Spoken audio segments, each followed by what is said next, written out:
Good morning and welcome to today's live show. Well, if I'd said SPY to 500 or SPY to 600 first, I would have to say that the only thing that is in the realm of possibility is, and what you have to think about is, are we going to get a higher low after we get a retest this week, or are we going to have to revisit the lows for a retest of the bottom, right? Because where we reject from this week will really, really matter. That's why it's good that we have some data points to pay attention to, right? We have our weekly expect moves, 567 to the upside, which actually was pretty much our key level that we were paying attention to. One of those in that box that we were drawing up over the weekend. Hey, this wick right here was one of them, and you have a data point for that flat on 567. Very, very nice.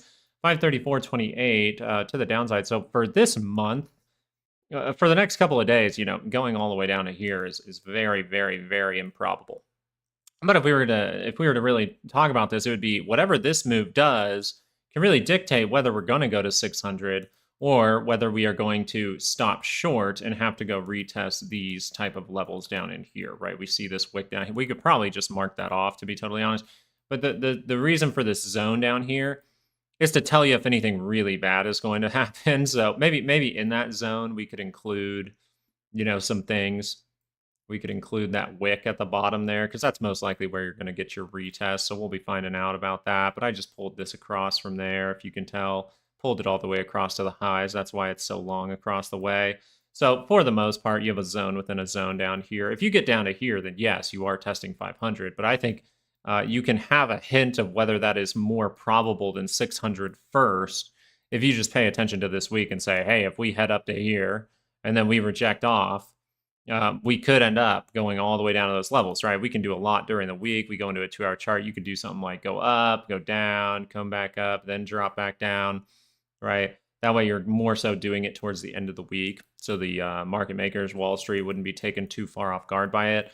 Most likely market makers, or at least, Wall Street understands what's going on here, because this is overall algorithmic. But as far as it goes, I mean, the three levels we're paying attention to, and that's why I wanted to see if you guys wanted to vote in the chat there, because where you vote for really shows us like how you feel about the market. Because if you reject from 562, it could, you have the probabilities of going lower. Why could we head lower this week if the first move is really to the upside?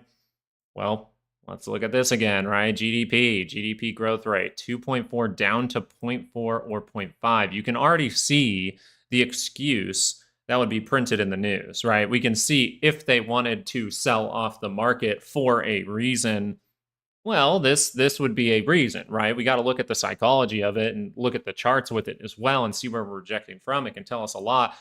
But at the same time, if we can look into the future a little bit and be like, what would they use to really send the market down? Well, they would start to post recession everywhere, slowing in growth everywhere, and that's what you would most likely see. But we have to see how this number actually comes out, right? I'm someone who thinks data's cooked too, by the way. So GDP is kind of a little bit harder, I think, to cook, but you never know. For the time being, though, we are seeing great upside. It looks like we are kind of pinned between your 9, between your 50. So a test of the 50 is pretty much guaranteed. Is it going to happen today? Is it going to happen tomorrow? Or is it going to pull back today, go down to 534.28, and then curl back up on the 2-hour to get there, right? We can retest this area at any time. And I would overall say, like, this would be a very actually good thing. What would be a bad thing is to go up to that 562 afterwards and reject, right? But right now we're facing the upside. We're not seeing much downside. You made pretty much, like, even here towards the end of the day, you were almost made a new high at the end of the day as well. So this is very squeeze-like, and that's why mainly over the weekend we weren't talking about this dropping like a rock. The game has really changed, and you kind of see that from the behavior at the open, right? How many Mondays have we seen a 0.2% open? Well, I mean, not very many, right? We see Monday over here, you see boom to the downside, we open up minus 1.69. I think it was, where's the Monday here? Maybe this Monday was the smallest one at 1.2% up, right? And then we all know about this Friday going into what? The Monday right here, and you were down 2%, right? So this is like the smallest open that we've seen in 3 weeks for a Monday. So the game is really changing, is what it says, right? If I think that it's the same, Well, then the same thing should happen. The same thing should happen. Right now, you're just seeing that potential just slow grind to the upside that creates all those divergences. And you more so pay attention to the bottom side, right? You pay attention when it gets closer to that center line, right? If we go long like this and this and this, and we just drag up to 562, and this is dragging down to the center line, well, it's going to be very hard to short at that point because all you have to do is go bink and then bink, and you explode through, right? Some good news sends you through.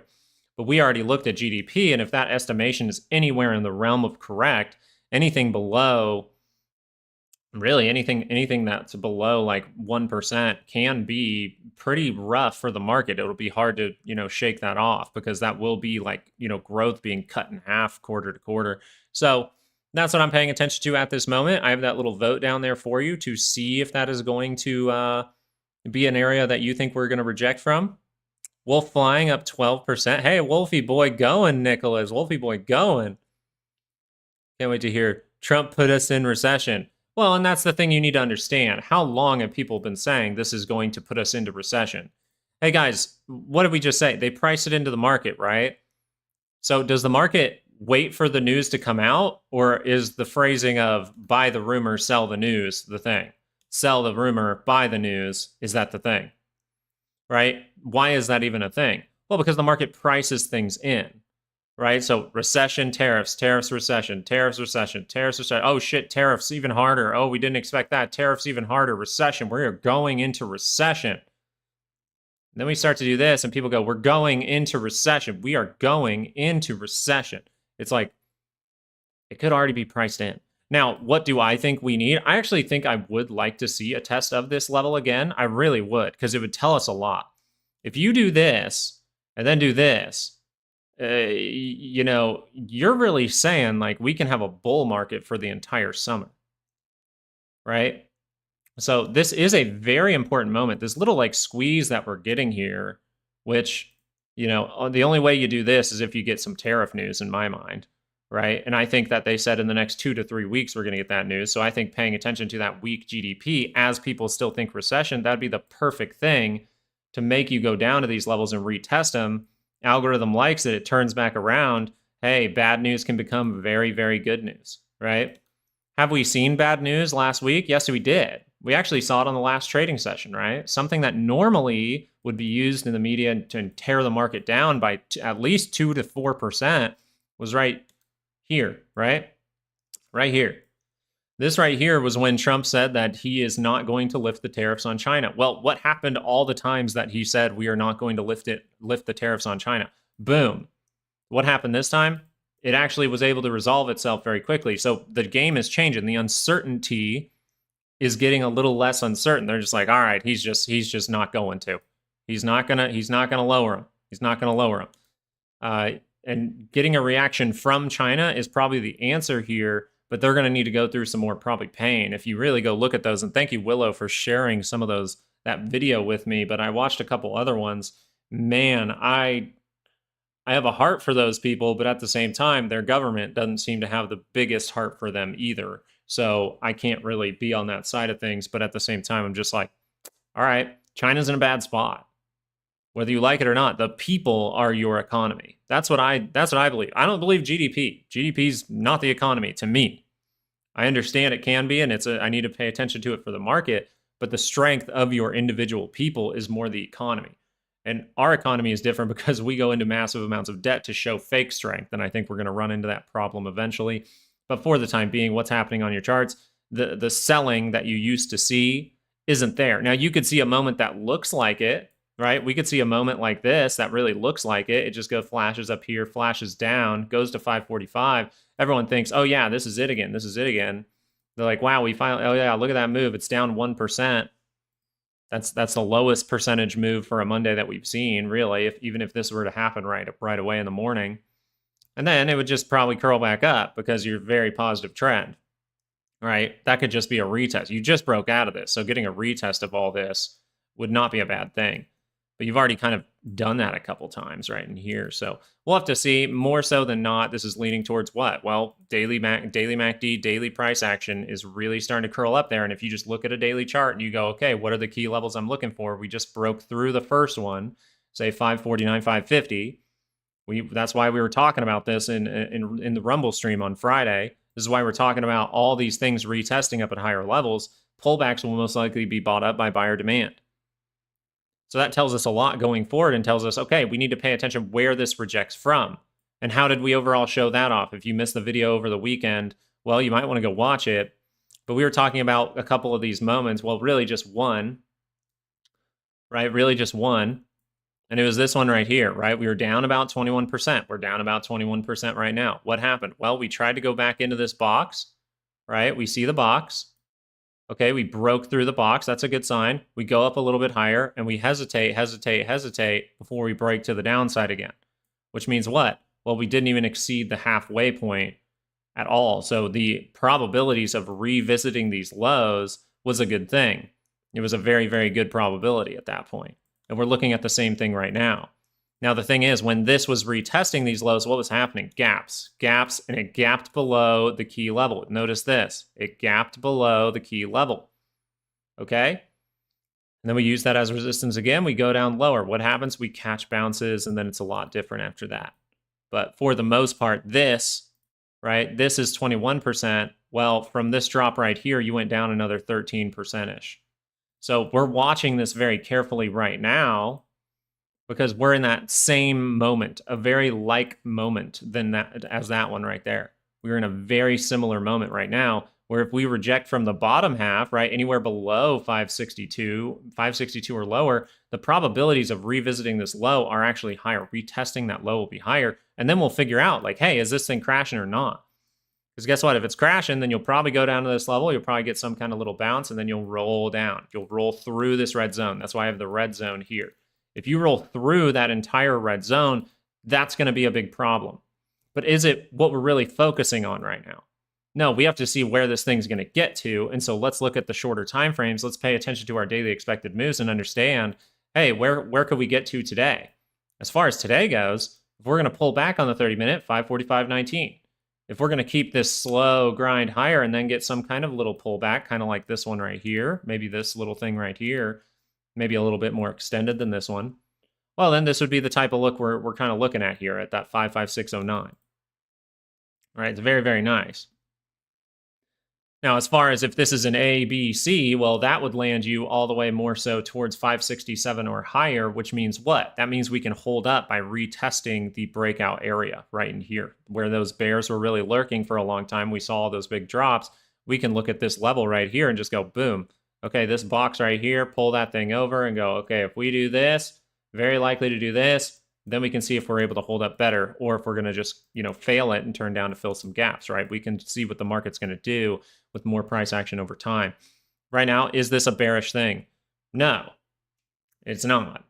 And if we go look at something like futures, you're going to go, oh, this thing keeps making divergence. Well, it's breaking through again, right? If we look at the 2-hour chart, we see, oh, that thing could curl up one more time. And then boom, we could see that move, get up to like 5,600. If it stops short and curls down, we need to be aware of it. So we'll be watching this stuff with you guys live today. The three levels that we're paying attention to, 562, 567, and pretty much 576, okay, in those general areas. Wolf at 385. Wolfie boy really seeing some crazy stuff.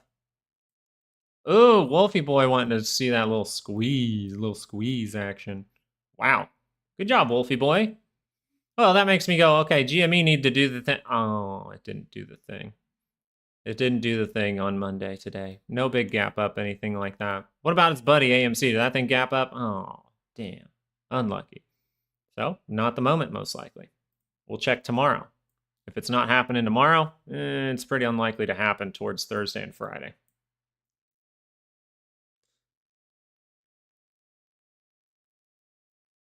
But we need recession so that prices come down the way that we need to, deflationary event. Oh yeah, we do. 100%. 100%. But you know what ruins prices coming down? The initial hit of tariffs. The initial hit of tariffs and the slowing of cutting rates is not going to benefit the situation right now. Real San, thank you so much for joining today.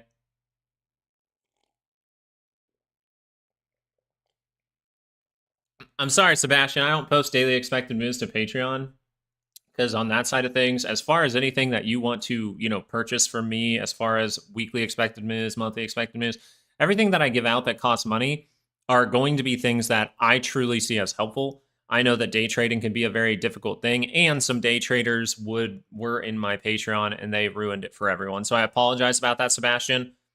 But the daily expected moves are given out every single night on YouTube. The daily expected moves are given out every single morning on YouTube. Okay? So I'm sorry about that, Sebastian, but the truth is, way back in the day, some day traders came into my Patreon and ruined it for everyone. They were really annoying. They were really rude. They were trying to make money. They were trying to get me to just tell them what to do every day. So I don't deal with those people anymore, and I apologize for that, Sebastian. But we do give out the information on YouTube every single night, unless I have something hiccup in real life. But in the morning, you can always get these moves in the bottom right corner. You see them right there.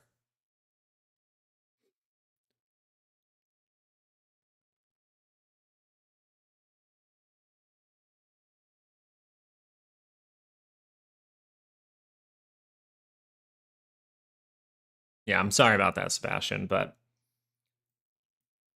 I like to make sure that people understand I'm not trying to teach day trading or anything like that, right? I think you can be a successful day trader mainly by just getting really good at price action and having daily expected moves. I think that would be helpful.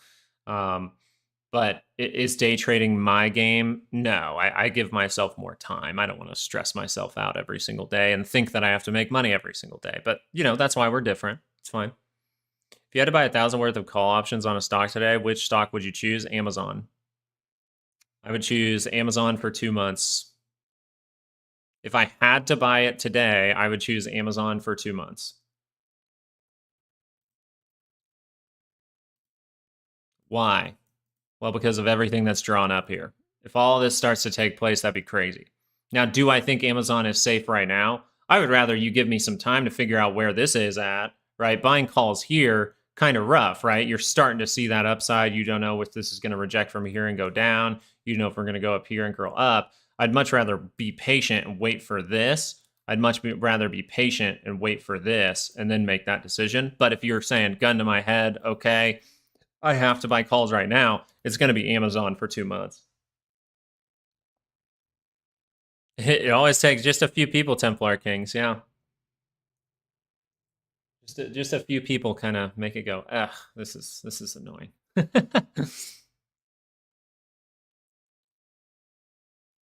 When I think about earnings season, I think that I try not to do too many big money moves around earnings season. I think I think for the most part, earnings is a 50-50 flip, and I think earnings will overall be an excuse in this situation. In the situation that we are in, I think something will be used as an excuse more so than actual like I think you're going to see either green numbers in a down day for a lot of these earnings, or you're going to see red numbers in an up day for a lot of these earnings, kind of like Tesla. I think you're going to get some of that. Here we go, starting to head to 552, looking at the 30-minute here. Hey, pull back at any time, but we're just squeezing. So we're probably going to sit here and just see if the market continues what it's doing. See if the market continues to squeeze.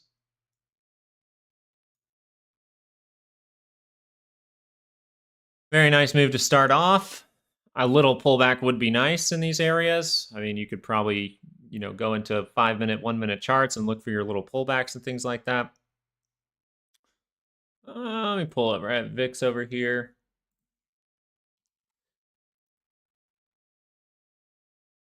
Z-scaler, nice breakout.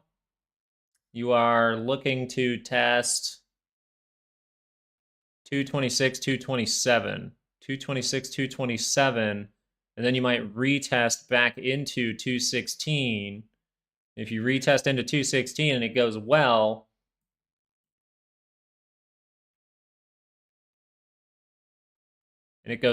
then you can start to maybe think about that all-time high. If you continue to fail and you're not able to get to something like a test of 226, 227, or the retest after you get there of 215, 216 fails, then you can see more chop, more downside, more chop, right? You kind of ignored the fact that you could make a right shoulder as well. So pulling this across, We see the breakout from a lot of consolidation. This means a big move can come.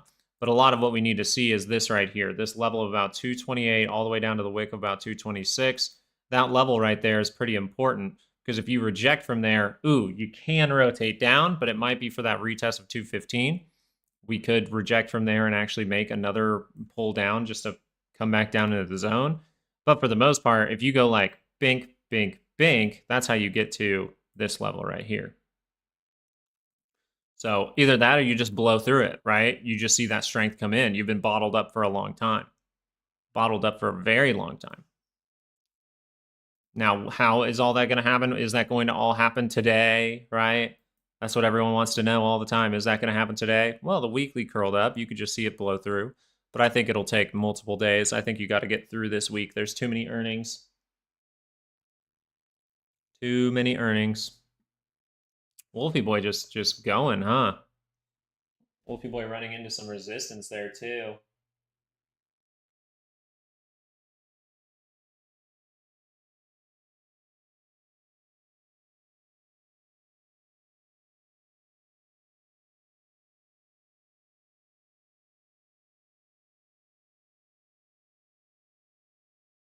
I was going to look at Wolf stuff for a second there, but I was like, damn. All right, we don't want the 30-minute to cross down for Wolfie Boy. Definitely don't want a 2-hour to cross down for Wolfie Boy. But this is great. This is very, very good. See if we retest back into the gap fill. That'd be nice. As far as it goes for volatility, we are seeing the 2-hour be able to confirm up just now, but is it actually a good confirmation? No, it is not. You do see right in here, we do not have that great confirmation, okay? You don't see the positive bar above the 9, right? It really was lackluster with the RSI, not able to get above the center line. So if you're looking at a 30-minute, it can continue to make these.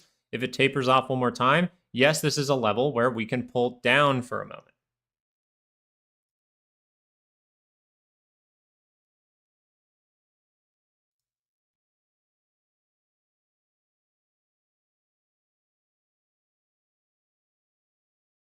This actually would be the best way to head higher, is we pull down right now. If this happens, this would be great.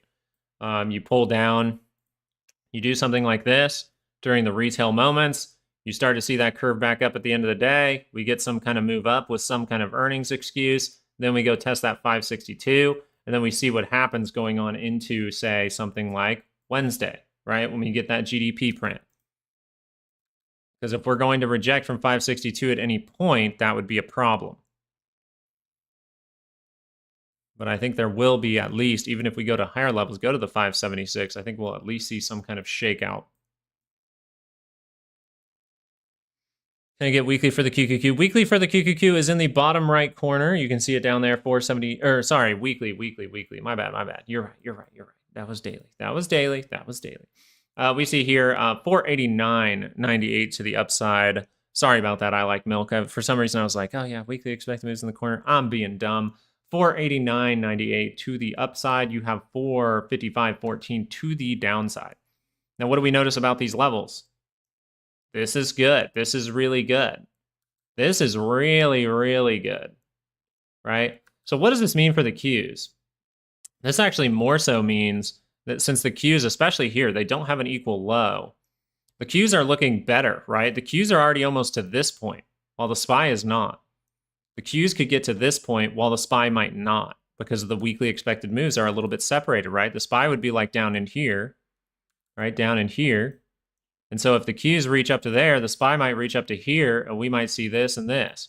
What does that mean for the Qs? They're I don't think they're likely to go revisit the lows, really. I think even if we reject from right here, we could see something like this, and we're not necessarily going to get all the way there. We could maybe see something a little shorter, fill those gaps, and turn back around. I actually think the Qs look pretty good here. We'll see if they continue to look good. But we have to, that's us trying to read into the future. We have to see the price action prove what we're going to see in front of us, right? Reality is what matters. But yeah, there's your weekly expected moves, 489.98 to the upside, 455.14 to the downside. The SPY on the 30-minute, trying to see if that thing can curl down where? By the center line. During a squeeze, a lot of the time you just watch this center line, right? We watch that center line because the opportunities will be potentially at that center line. See if we can find a moment here. See if we can go back to a moment where we actually squeeze. Yeah, see the center line's where you can run into problems. Center line's where you could potentially run into problems. But center line can be opportunities. Look over here during this squeeze moment over here. If you can consolidate for brief moments, pop up. Consolidate where are we at? Close to that center line, pop up. Oh, we actually pull back this time. We go down, we go negative. But we make a divergence. And then we pop up, retest, pop up again. What happened right here? You got by that center line, popped up again, right? So these little moves down that get you by the center line, hey, yeah, they can be pullback moments, and we're aware of the 2-hour being able to test lower levels. But for the time being, if you get some kind of 30-minute pullback, if you get something like this, and it looks like this on your MACD, watch if that crosses up. Because if that crosses up, you're probably going to extend this move, and this was just a retest on the 30-minute scale, right? We could still come back and revisit those levels on the daily scale. Wolf 385 again. That a boy, Wolfie. Yeah, Nicholas, did the best I could with that one. It's more about like what levels can we get to? Do we keep seeing what we're seeing? Go, Tesla, go, go, go. Tesla, I think this has a good opportunity to see more and more upside, especially as you keep breaking through. Now, once again, if this is going to keep squeezing, look what you're going to see. You're going to see these little things like this. Now, eventually, you're going to see bigger things, right? Eventually, you're going to see these things that like dip down. Do I think that moment's right now? It very well could be, right? This could be a moment where Tesla probably dips down into what? 275? 275, somewhere like here. You see something like this, everyone goes, oh, it's it for Tesla, it's done. And you just look at this and you go, that's pretty damn positive. Wow, that could just go. That'd be an opportunity, right? We're talking about things that would set up potential opportunities. Opportunities look like 30-minute charts to me would be the thing to watch if I'm trying to be quick with it, trying to be tactical, trying to be good, trying to be quick, trying to just make a little bit of money this week. Okay, I'm looking at a 30-minute chart and seeing if the chart gives me anything to get in, because I'm not willing to get in here, right? Maybe a 1-minute day trader might do it, but I'm not willing to get in here. I think it's likely we go, then we start to see upside. But I don't think it'll explode, right? We might just see that leaking kind of squeeze thing, see a little gap, and then squeeze thing, and then we see if we can get to 562, 567, or 576. 576 is going to be hard to get to. It's outside of your move. But if it gets there, hey, say thank you. That'd be a great thing. It tells you a lot. We're bouncing after a 9 count on the weekly. That's dope. Cool. You like to see it. Sometimes it's right on that 9, sometimes it's on 8, sometimes it's on 10, sometimes it's on 12. It's more about when the 9th week is there, do I see something good? And guess what? During the 9th week, what did you do? You curled up on a 2-hour, right? We curled up on the 2-hour, and then we got a little 30-minute pullback, and then you continued the move. Very, very nice. Where'd you break through? What'd you use as support? Well, this right here, which has proven to be a pretty good level multiple times. Lots of gaps, lots of gaps. So very important level. So yes, it's I can pay attention to 9 count, but if it's just a 9 count, do I just buy something or do I need more information, right? So far, continuing that squeeze to the upside. Wolfie's still pushing. My boy, Wolfie, my boy. Oh gosh, I hope this isn't bait. It really kind of, it's kind of wiggling, it's kind of smelling like a worm, and maybe we're some fishies and we're about to find a hook. That would not be good. That would not be good. But we just need to see how far it can get to. Very algorithmic.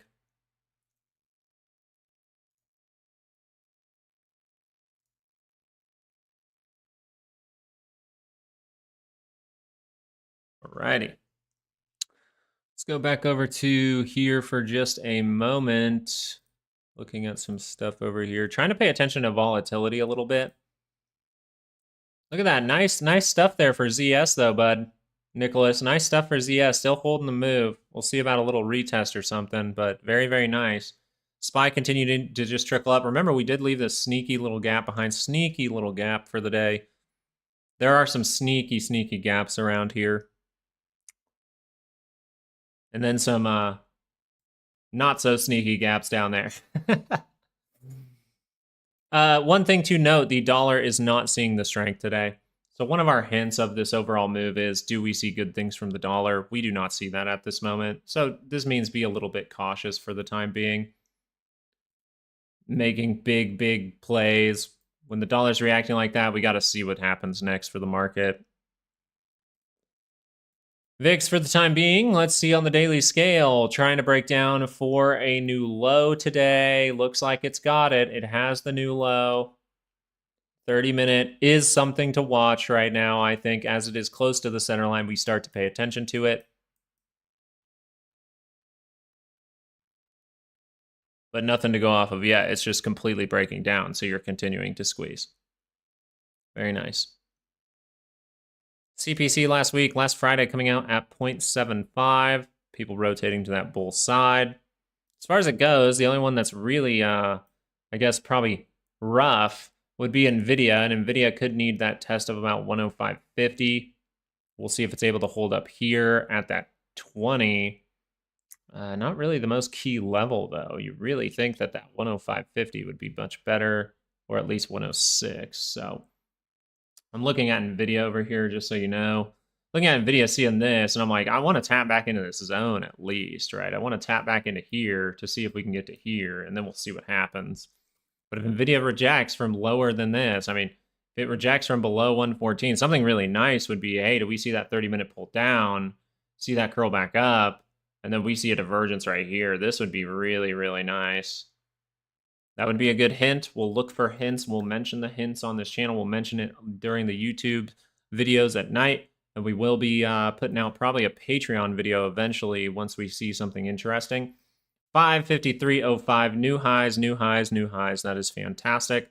Another overbought reading for your 30-minute. Remember, the 30-minute during a squeeze time, it can remain overbought for extremely overbought for a long time too, right? Overbought up here for a bunch of touches, overbought for an extended period of time here. Hey, one pull down, but overbought for an extended period of time. Look at this moment right here. Overbought, doesn't even go down to test that center, and then overbought, overbought, overbought, overbought, overbought, overbought.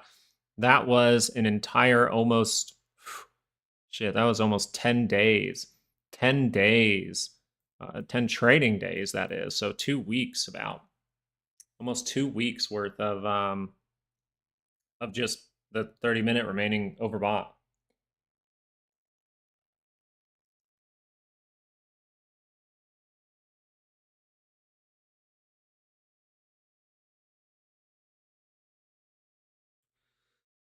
Very nice, very nice. Let's see here.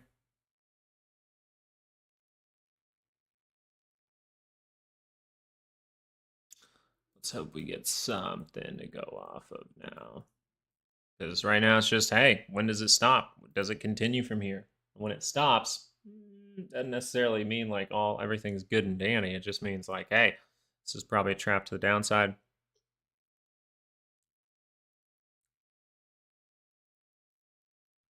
Okay.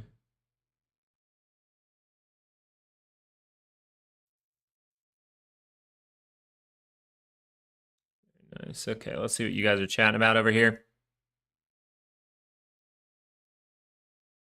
Something sus coming for GME. Is it sus, or is it just like, hey, the 30-minute needs to get going? We need to see a big move in the next, today, tomorrow.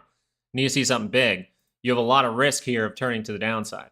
Now, if this 2 hour can go back up, hey, that's great, right? This is a different line. Don't pay attention to that. If this 2 hour can curl up, right, you need this to do something crazy. You're at the crazy level. That's fantastic. You need it to do something crazy. That would be even better. Because right now you have weakness here. It's not showing, though. That's the key thing. It's not showing. The weakness is not showing very dramatically here. So that's a good sign. It's a really good sign. But the probabilities would say this, especially, like the probabilities are heavily saying daily pullback here. Heavily saying daily pullback. So if I see some kind of flash move like this and I see it drop, I got to be paying attention, potentially with options, right? If I'm just holding on to the stock and I want the moment to happen, then Lower prices, is that going to bum you out, or did you save a few $100 last month to be like, hey, if it goes down to $25, $24, I'm willing to, if it goes down to this gap, I'm going to, cost average again. So for this, you're seeing good things, but you're seeing risk. Like, this is what happened here. This is the exact same thing that happened here. We went up, we went to that monthly expected move. Uh-oh, bad, right? 2-hour divergence at the high. Look at this. Bam. What do you see here? Bam. Same thing. But what's different from this time? Well, this time you saw that thing just break down, right? 1, 2, 3. One, test, boom. Right now you're seeing one. Ooh, wait a second. It's holding up. It keeps holding up. You didn't get that flash move down or anything like that. You just see this. It's kind of flaggy, right? Kind of flaggy, actually. So if this thing can get going, get going. But the probabilities are pointing where? Hey, if we do this and do this, they're pointing that way. So you just have to see, what kind of risk do I want to take? Hey, do I mind losing all the money in the option, right? If I'm going to bet, say, $2,000 behind this to do that, is that going to hurt me completely? Am I willing to lose all that money to say, hey, the squeeze could happen at any time? Or do I believe in the signals and I say, hey, they're going to tell me what to do? And when the big moment happened for GME, it did not set up a 2-hour divergence. It actually came from a low, melted up, 30 minutes, little 2-hour pullbacks, no divergence, and then it just popped off. So if I'm watching it, I'm going, man, this would be a great moment. This is how you see a squeeze. What do? You get to that move, you make a divergence, and you burst through it, and you never look back. If it looks back, then it's probably not the moment.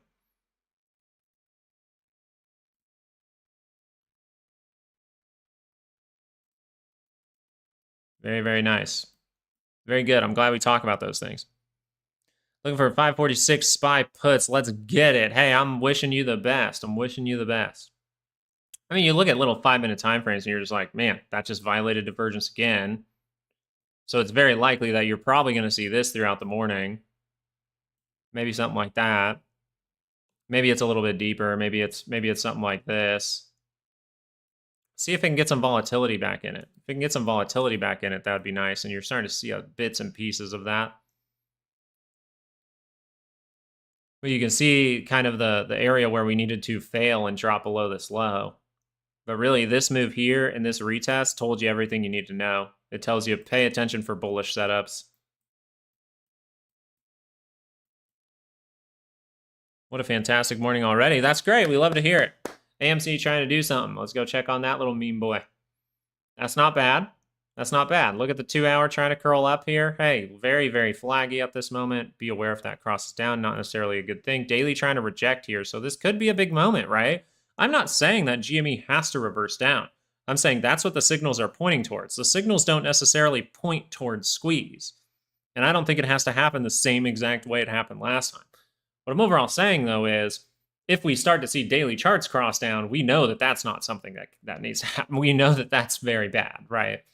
So we're seeing inclinations of the daily chart being able to cross down. You're not seeing that for something like AMC, but you are seeing kind of a leg down here that's kind of seeing some consolidation, and then we could head a little bit lower, right? How do you really break down? Well, you come down to this level, you get a little bounce, and then you break down again.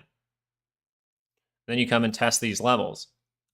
And earnings is coming up and things like that too. So, to say we're going to just massively squeeze right before an earnings, I think more so it'd be once we're done with earnings, we can look at this.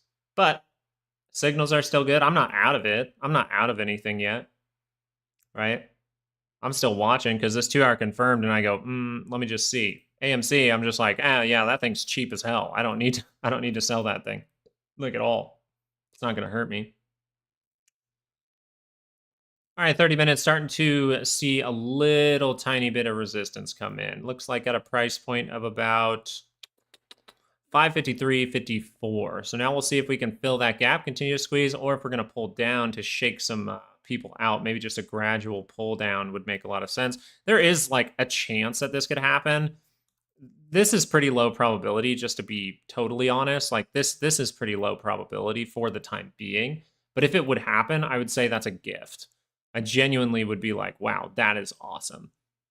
because you can't tell me that this market really doesn't want to reach up higher after breaking through the most bearish level that we have seen in a long time, right? This bearish level was all of April. April 3rd, April 10th. What's here? April 14th and 15th. Okay. What's here? April 23rd. Okay. So we have a ton of times where this happened, and then boom, it breaks through. And then it retests it and goes again. So you might retest that level again. That would be a very good thing. But for the time being, everything is kind of saying, hey, we're going to gradually, even if we get pullbacks, we are going to gradually go to the upside and test 562 at the least. Now, the market can do what the market wants to do. That doesn't mean I can just buy calls for 562 and, oh, yay, I can make money, right? I have to do it in a very tactical way, most likely, if I'm not already in the play. Because as far as it goes for today, I had it written in my plan, hey, look at how much upside we get and sell the damn thing.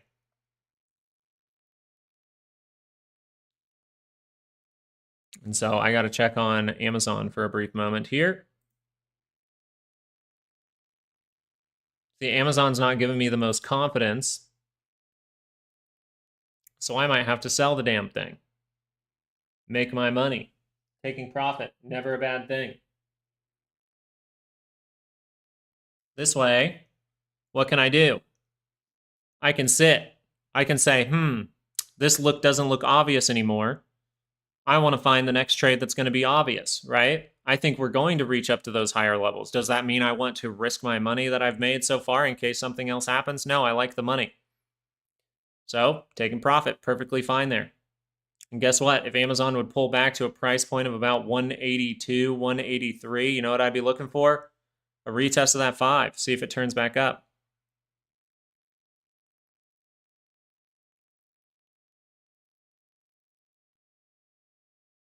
Oh gosh, Jay say, yikes, fly. We got another IPO play going on. Well, if you would say Ken Griffin bought it, then if you read into the kind of sketchy stuff he does, I don't think he would buy something that's going to go down. We get to 556, I'll look to close my calls. I think that's a fine scenario. I think that's fine. If we read into the psychology of today, though, they don't want you to believe that this squeeze is going to continue possibly, right? If the game for today, if the mentality for today is, let's trick them and say, hey, we're not going to squeeze today. Let's pull them down during the morning to something like 545. Then we see that continuation move. We go up and we can reload for 562. And then we really have to see, do we hold up better and break through again? That'll be a big deal, right? So what I'm seeing for the time being, as far as the psychology side, I think 545 makes more sense. But just because I think that, am I trading it? No, I'm not trading it. I'm not doing it, right? This 5-minute can do what the 5-minute wants to do, and I'm not going to do anything. I'm going to sit and be patient, be nice and simple and wait. And I'm going to look for price action.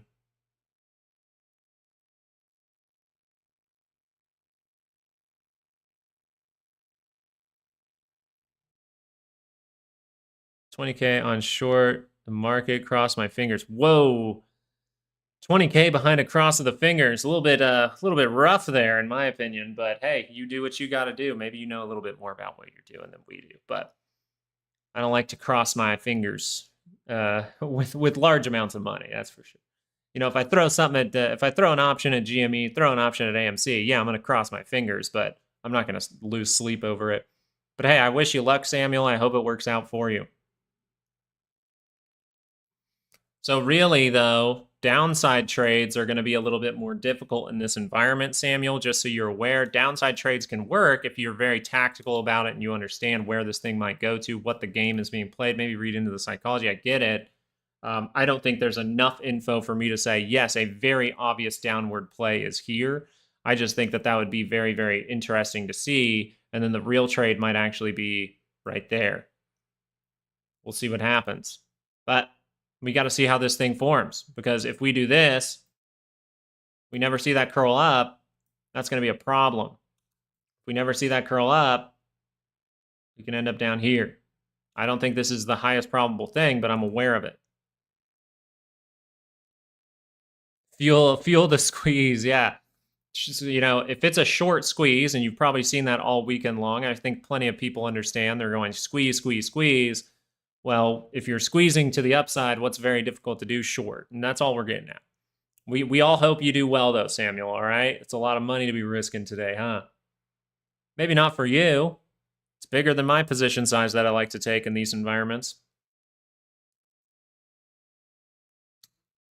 Yeah, see, AMC already given up that little bit of price action there. Probably YOLO 500 on this IPO tomorrow. I don't like Ken, but he controls the market. Hey, good luck to you. You know, that's kind of a guess, but yeah. We got you, Samuel. We're hoping. You know, overall, let's hope it gets to here then, right, Samuel? Let's hope it gets to here. Hey, you know, for Samuel, maybe we hope it gets down to here. I just sold my Amazon. I'm down for this, bro. I just sold my stuff, so I'm down. I'm down for this. I just think this is more probable. Samuel, turn that 20K into 40 for us real quick, you know? Here we go. Amazon dumping right after I hit the sell button. Did I start a trend or what? No. Is that a gravestone doji? You market maker. Yeah, I'm secretly a market maker. Come on, Amazon, get down there, big dog. Get down there, Amazon, all right? You have earnings when? Thursday? All right. Let's get everyone buying calls into all these earnings, assuming all the risk for me, and then the market's just going to retest 562 and maybe drop 567 and maybe see that drop. You know, earnings can really cause this thing to blow off. I'm not going to short this thing, but you know, as far as if we get to where, could I make a risk to reward type of decision? Hey, if we get to here, I can make a risk to reward type of decision. That would be fantastic. I'm going to be watching the Qs very heavily, right? Watching the Qs very heavily, seeing if they can get to their weekly move. That would be a big deal. But wow. Markets being nice. So what I think would be the best thing to happen as far as psychology during a squeeze is you give them a moment like this. Everyone thinks we're going that way. Then you just leak it down, leak it down, leak it down. And by the end of the day, you see this go boop, pop its head up. I think that's how this thing would work out. What do you think, Ta? Buying the VIX, 800 bucks? Yeah, well, let's go check. Volatility, are we down to the key level? Once again, hey, rejection, right? This is the next taper off moment. This is where we can see a reaction. The 2-hour doesn't have the best reversal, but at least it's oversold now, right? We can see a reaction here. But what do we maybe need to see? We maybe need to see both at the same time. This is further away than you think from that center line, right? So if we can do this, then we do this, then we do this, ooh, that would be interesting, right? Boom, boom, boom. Ooh, that would lead into maybe even Wednesday if we make this kind of look right here. We go boom, boom, boom. And you see the same thing on your RSI. Let's leave that drawn up and see if something like that happens.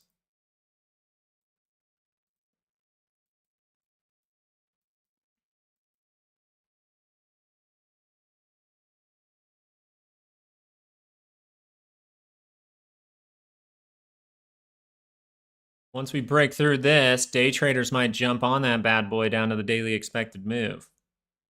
Right, we can see the 5 minutes still holding a reversal signal, not a great one. It remade the divergence point. So right now, the 5 minute with this confirmation, if we could break through this low, it's saying, hey, I'm going to test here, go down to 545, go back into this, see what happens. As far as it goes, though, I'm not going to be day trading this bad boy. No gracias. No gracias.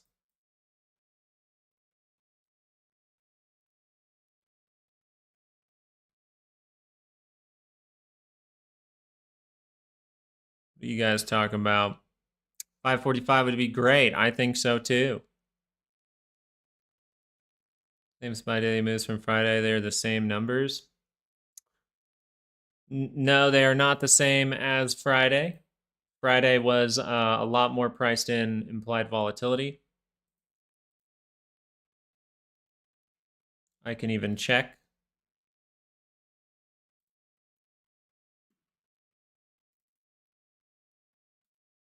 Let's take a look here. So the last Friday's expected move was 556.60, 536.78. So you had a lot more volatility going into that Friday. And what'd you see? Just squeeze. So what happened to the IV? It shrunk in. So you kept the high point the same, but that bottom side shrunk in. And actually, the top side shrunk in a little bit too, right? By like 60 cents. The bottom side shrunk in like $10.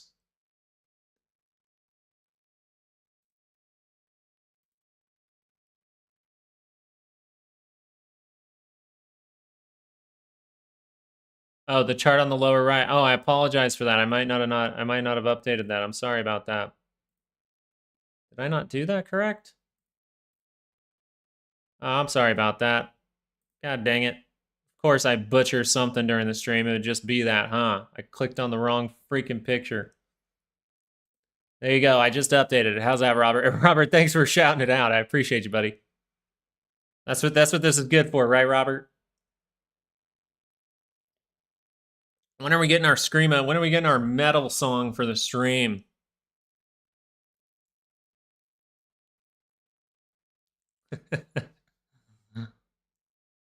How do the Qs look to you? I think the Qs look fantastic. What is the indicator of the red and purple line? If you're talking about this is this line right here. You're talking about the red and purple here. I use this one right here. I've used it forever. I got it from someone. SMA 950, 180. I changed that though. You can see I change it. Inputs 950, 200, right? During this though, what's really important here is more of these sideways numbers that we're actually going to hit. Now you can pull up a daily and say, okay, well, this level would be great.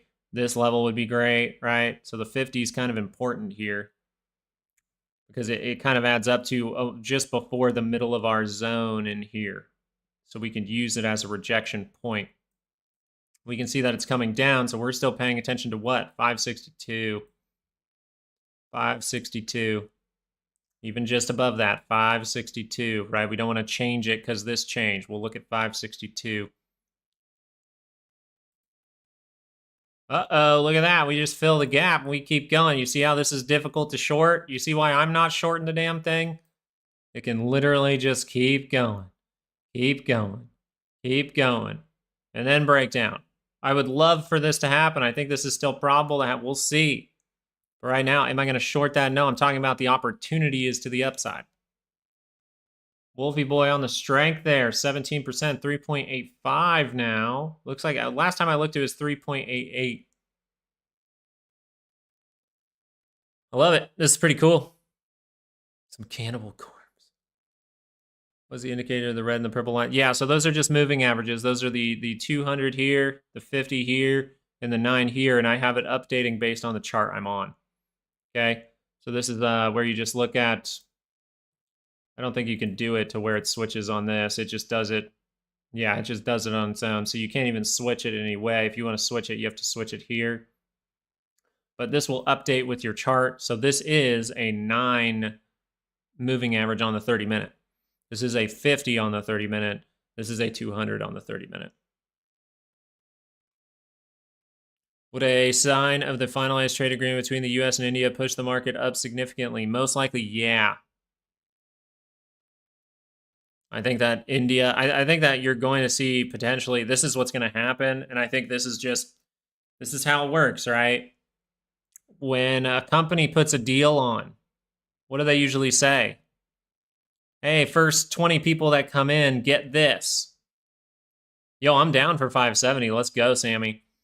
Hey, the first 20 people get this. The first 100, the next 100 people get this. The next 100 people get this. Now, does it get better or do the first people get rewarded more? The first people get rewarded more, right? So whatever country comes to the table potentially has the best deals. And if we have a deal with every other country minus China, is that really going to be a bad thing? Minus China, maybe minus EU. You know, the EU's reacting a little bit. First come, get the first service. So if India can push through and do something there, I think that would be great. think that'd be fantastic. Well, the SPY is squeezing. You think 5 days? Let me show you something. You think 5 days is something to bitch about? Not saying you're bitching, Kalani, but you think 5 days is crazy? Let me show you some real crazy. Look at this. Look at this squeeze right here. 1, 2, 3, 4, 5, 6. One blip. 7, 8, 9, 10. You get one blip, but you get 10 days of green, 1 day of a slight pullback of 1.29%. Want to see something crazier? Look at all this. Pullback. Sideways. That's how much this thing could not lose the 9 the entire time. Look at all this. One blip. Goes up. This right here, yeah, a bunch of little blips, but still goes up. Doesn't really lose the 9 after the first test. All right, this market can do crazy things. Look at this. All right. That's why when you understand the environment changes, do I want to play around if one of those moments is happening? Fuck no, I really don't. I don't want to play around with that. If I have a signal that says one of these moments can happen, one of these moments can happen, then why am I trying to make money right here, right here, right here, right here, right here, right here, right here, here, here, to the downside? It's going to be much easier to take the bullish trades. So once you see a bullish trade set up, that's going to be a gift, right? If I was a day trader, I'd be looking at bullish setups. You have seen a break of this level. So if I go retest that level, I'm going, all right, cool. I'm liking that, right? I wait till it turns around and shows me something, but I'm just saying. I do that every single time we've seen a squeeze back in 2024 and this, in 2025, any kind of squeeze-like behavior. I always say the same thing. I say shorting it is a very, very difficult thing. It's usually a very bad idea. And then what do we see in the chat every single time? And sometimes it's just the same people making the same mistake, and that's perfectly fine. It's what you want to do with your money. That's great. But man, I made that mistake once, and I never made it again. Actually, I can't say I never made it again. Not never. But I stopped making the same mistake multiple times in a row, right? Because I short one day, and then I go, oh, it failed. Okay, this is that moment where we're squeezing. Okay, no more shorting. But back in the day, I used to be like, oh, it failed. Oh, it set up another signal. Oh, it failed. Oh, it set up another signal. And then it convinces you to short it like 5 times. And then you potentially become out of money, right? A lot of people would lose a lot of money trying to make big amounts. It's very difficult to short these things.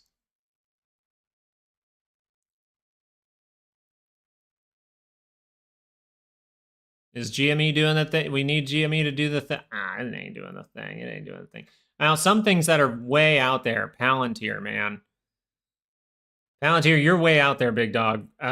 You are way out there, my friend. My goodness. SoFi, getting way out there, my friend. These are ones that you got to be cautious with and don't get caught up in FOMO. These are already getting to potentially very good levels, by the way. It's very rough. It's hard to be like, yeah, I want to go long now. No, I need to see something from the 30 minutes, something to give me a hint. Or maybe I'm patient for days and days and days. I'm down with that, Kalani. I'm down with that.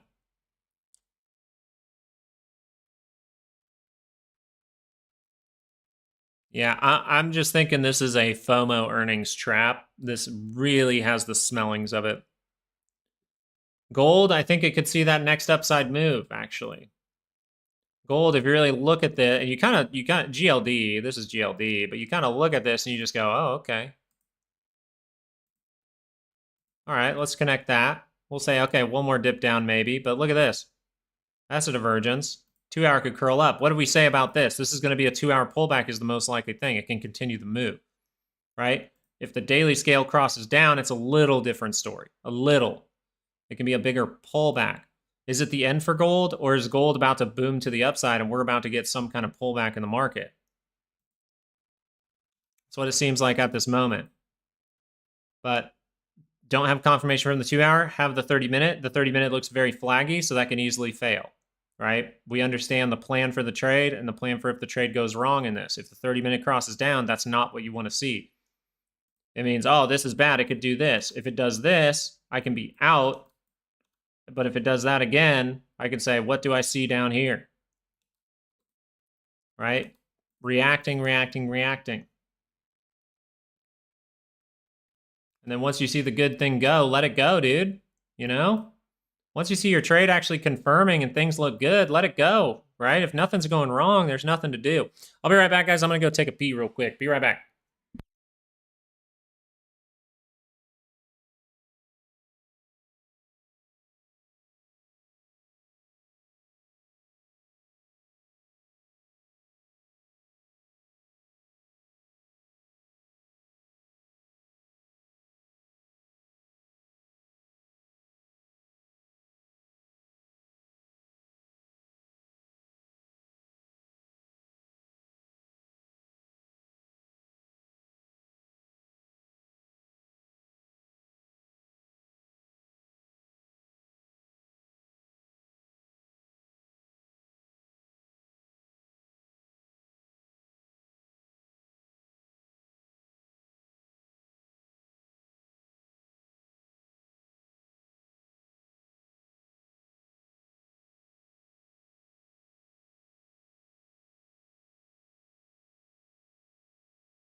And we're back.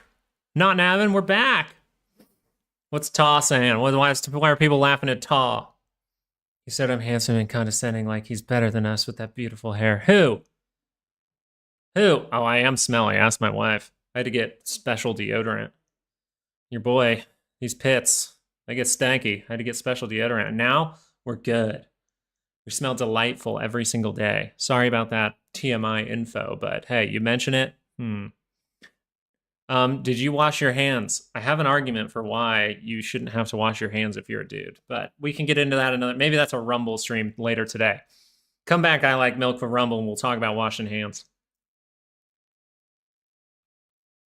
That used to be a game we played during the live show. When I went to the bathroom, I'd come back and we'd take a vote, and people would vote if I washed my hands or not. We would call it, now it's time to play a game of Did Lucas Wash His Hands? I wash my hands all the time now that I have a daughter, so just so you know. Target's making something juicy? Is it juicy? Oh.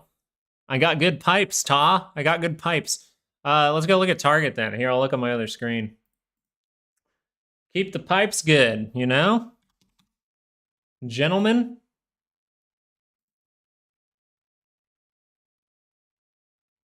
Let's see here. Target trying to break through. Man, if Target can explode here to like 100, 103, daily scale has that different. My goodness, you know, someone asking what would I bet on? You know, Target's looking pretty freaking good as far as a dividend stock that's down at lower levels. If you're someone who's new to trading and things like that, and you're looking for investment times, this is a signal that says this is potential investment times for 6 months. It genuinely is. Genuinely is. If this can break through, zoom in here. Yeah, you got to get through this mess here, 98.50. You get through that, you can go to gap fill. Now, once again, if Target gets to here really fast, where it rejects from can be very important if you need a bigger retest, maybe back into this zone down here a little deeper. But if you can really extend here to the halfway point, it looks like retests go higher. If you can get all the way up to here, you always have that chance to just hold up and create the good structure. So very, very good look for Target. I think investing-wise, this is a pretty easy decision, but you got to do what looks good to you, right? What looks good to you with your money. But for me right now, I'm going, ooh, this looks nice. If it's not able to break through and get to this type of level of, I would say 102, if you're not able to see that and it's kind of lackluster, you see it flash above and roll, just watch out for something like that to happen, right? This would mean the trade is no longer on, right? This is why we're kind of talking about investing in these type of scenarios, actually, because this is really deep, right? Look at the price you're getting for this. The weekly's way down there. I mean, look at this.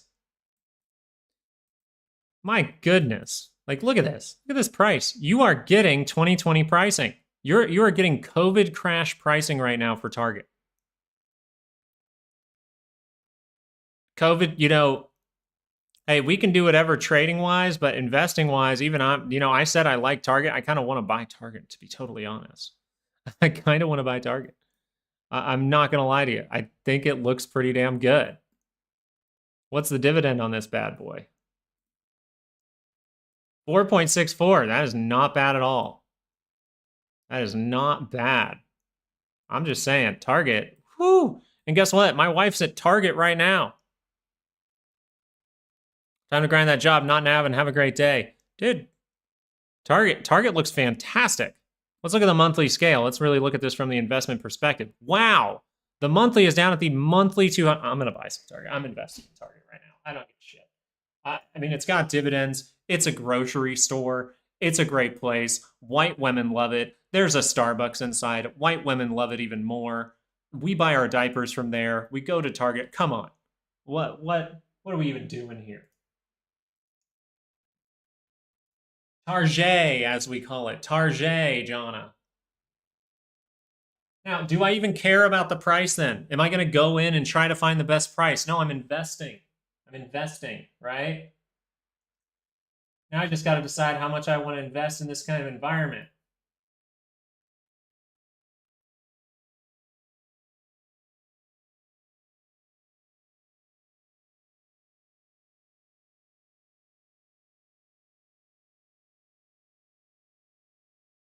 All right, this will be my 2025, maybe even 2026 investment, right? I don't care. I like the price. Look at this. I like the price. I'm not buying here. I'm buying when this is down what? Oh my goodness, to the price right now, you're down 63%. Guys, Target is 63% off. Holy crap. Go lower. I'll buy you here as well at 48. I'll buy you here as well at 25, and I'll hold you for freaking 10 years. Love it.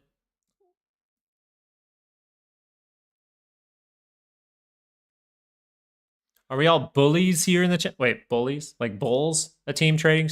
What's that? Me too.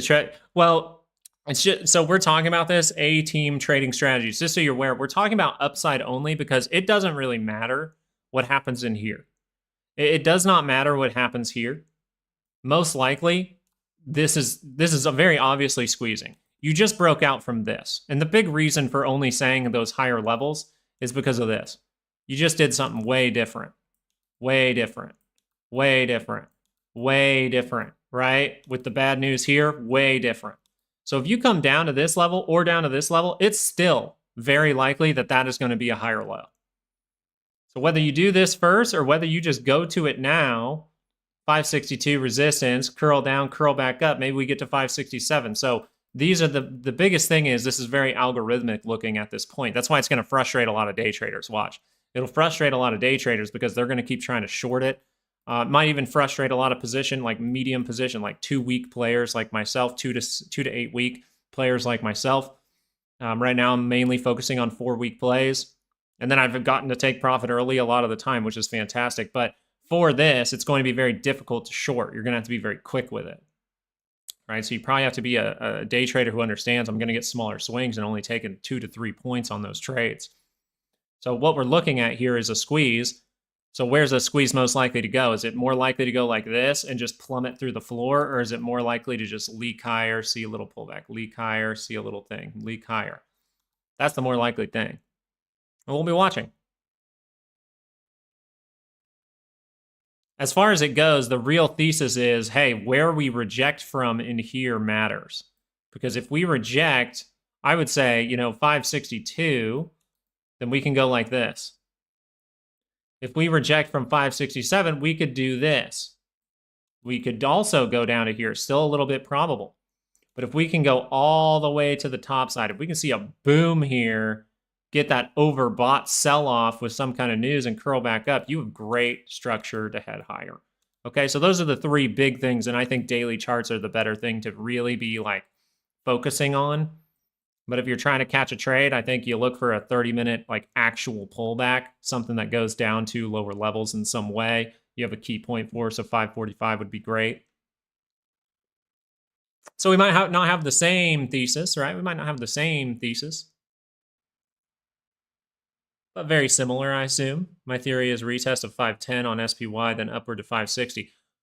right from the time being right now, I would disagree with you, and you see that from my thesis, if you will. But that's just because the game has changed. The game has changed dramatically. Here, here, here. I'm in the same thinking, by the way. We think the same. I think a test of here, right? I actually said this. Which one am I leaning towards the most? I'm leaning towards we're going to see some kind of surge to 567. Then we're going to drop down and test something like 510, right? We're going to fill both gaps. That's what I think is going to happen. Yeah, so you think it's a trick maybe right now. I think it's a trick maybe in the next couple of days. So that's the only place we're differing. We're differing from where we fall from.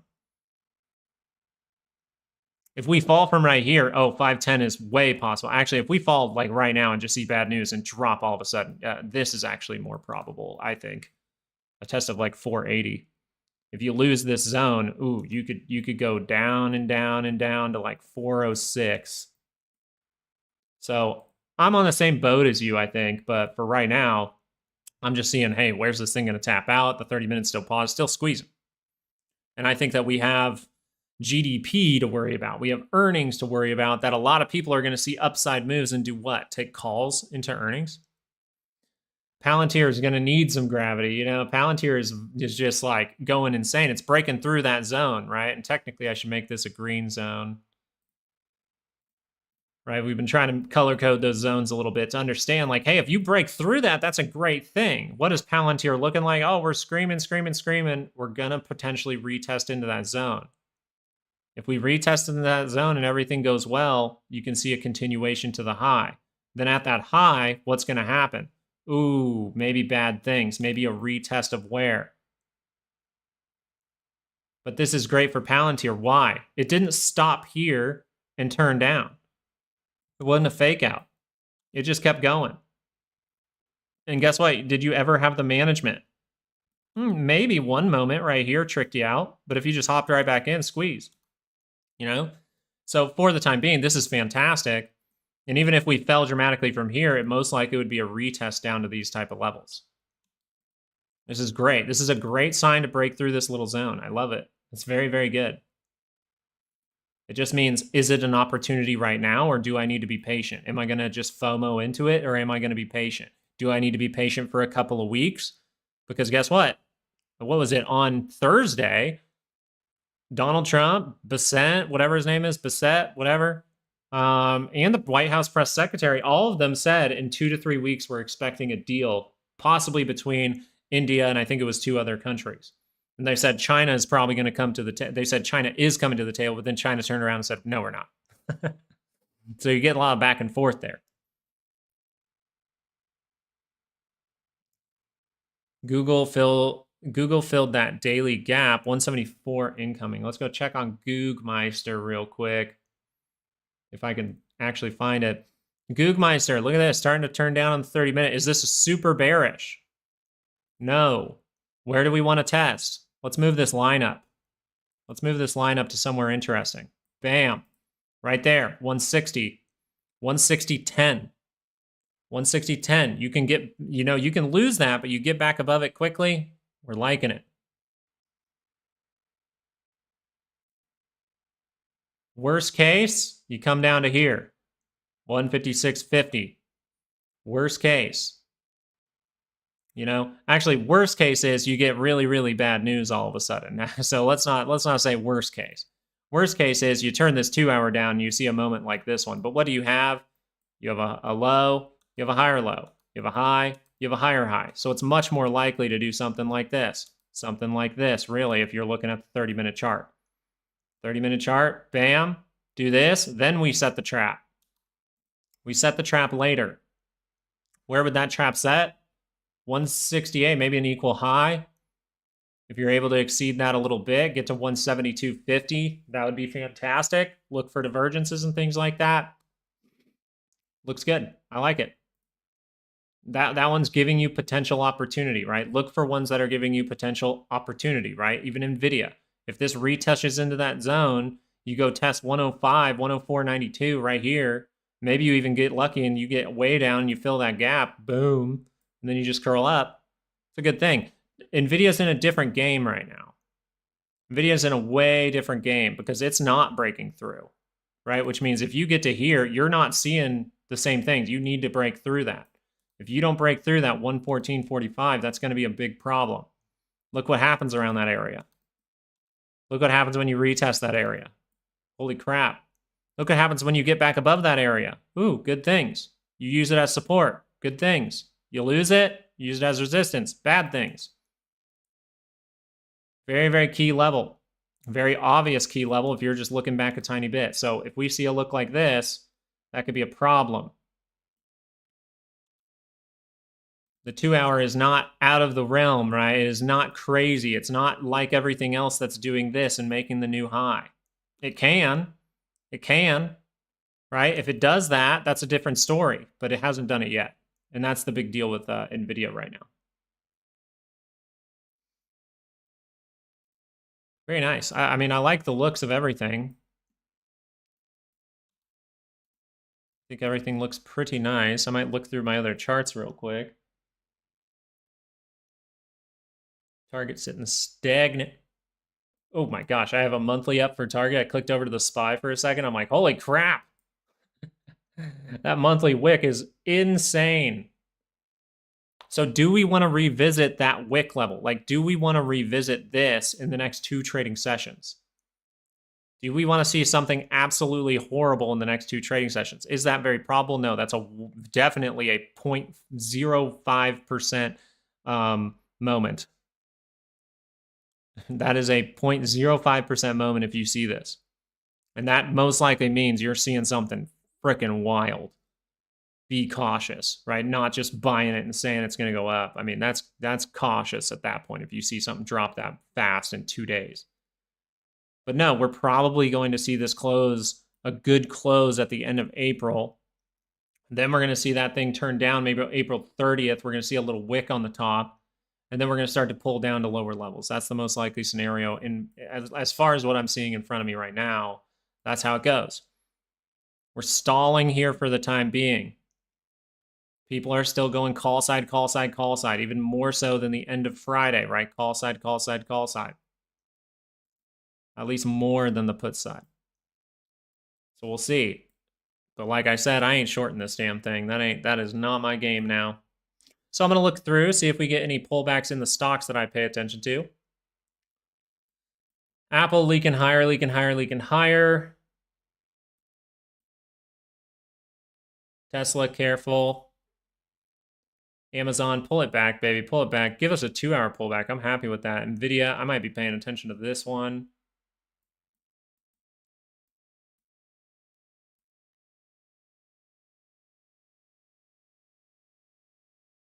Gotta switch these numbers around. Let's go to the weekly move for NVIDIA. Okay. Ah, not that.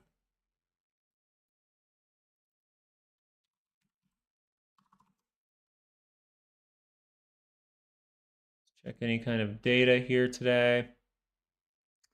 Not a ton. There is a bond, a bill auction, 3-month bill auction, 6-month bill auction. Treasury refunding, financing, estimates. We'll see what happens with all this stuff. Let's see here. A sec to get the chat back up and get my charts so I can really watch. 87.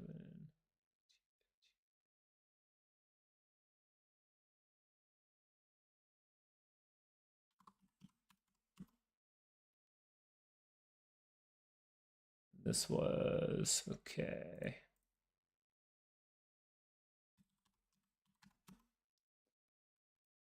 Pretty sizable move in store for us here. If we can break through, that'd be good for the NVIDIAs. I pay attention to that bad boy. Why would I be paying attention to NVIDIA? Earnings is a little down the line, right? May 28th. I don't have to worry about earnings if I'm staring at NVIDIA. I don't lie to you. I don't like to play earnings. I look for something that doesn't have earnings. Sure, it can be affected by an earnings.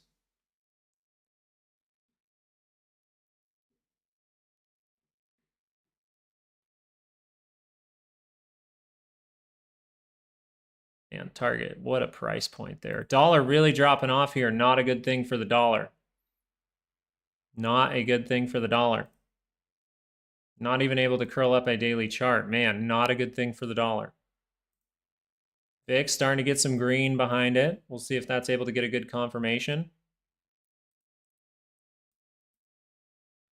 Then I'm just going to stare at this bad boy for most of the time on the 30-minute and see if we get a good retrace.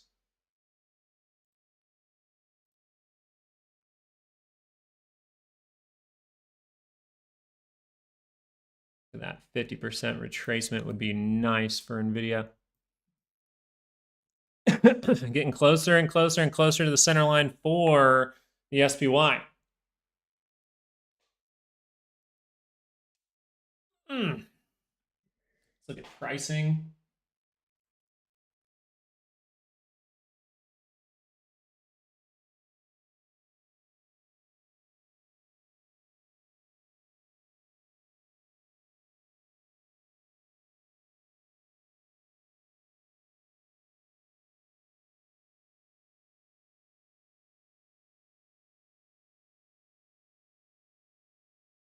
Yeah.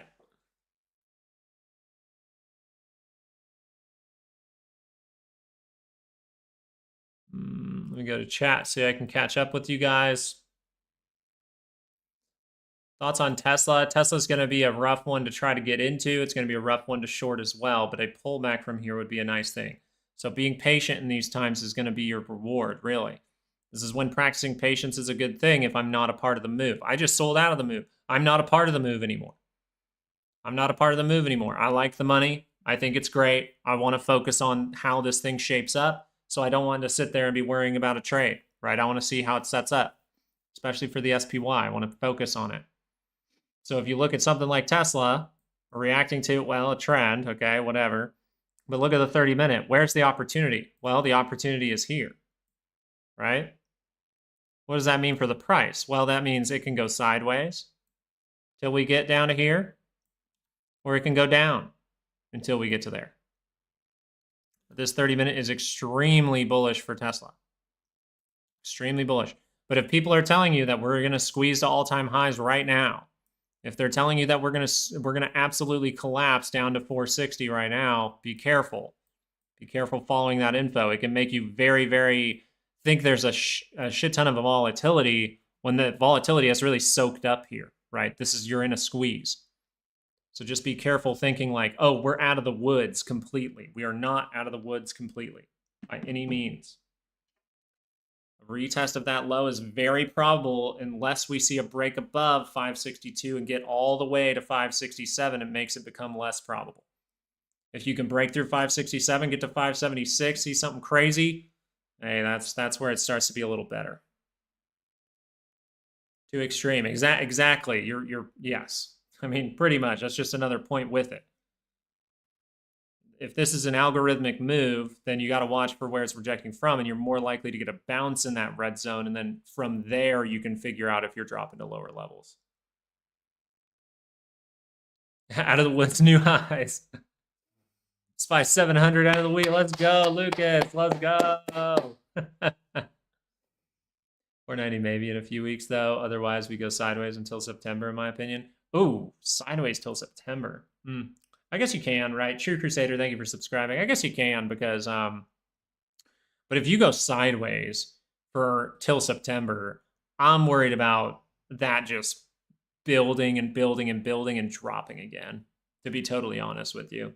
If we see a time where we just go sideways for months in like a range, I'm going to be worried about downside at that point. I'm going to be looking at like flagging and things like that on bigger time frames.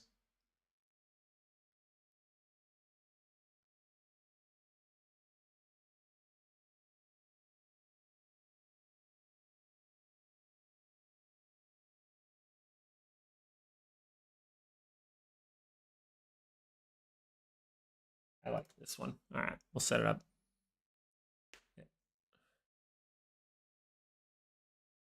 It's coming to hear your voice. Hey, that's good, Caroline. I appreciate you being here. Just understand the game you're in. This is very likely to continue. All right. So if this is making you feel bad, You know, if this isn't your trading environment, it's making you feel bad, hey man, sometimes you got to be Buddhist about it, right? If it makes you feel bad, it just doesn't exist. Ignore it.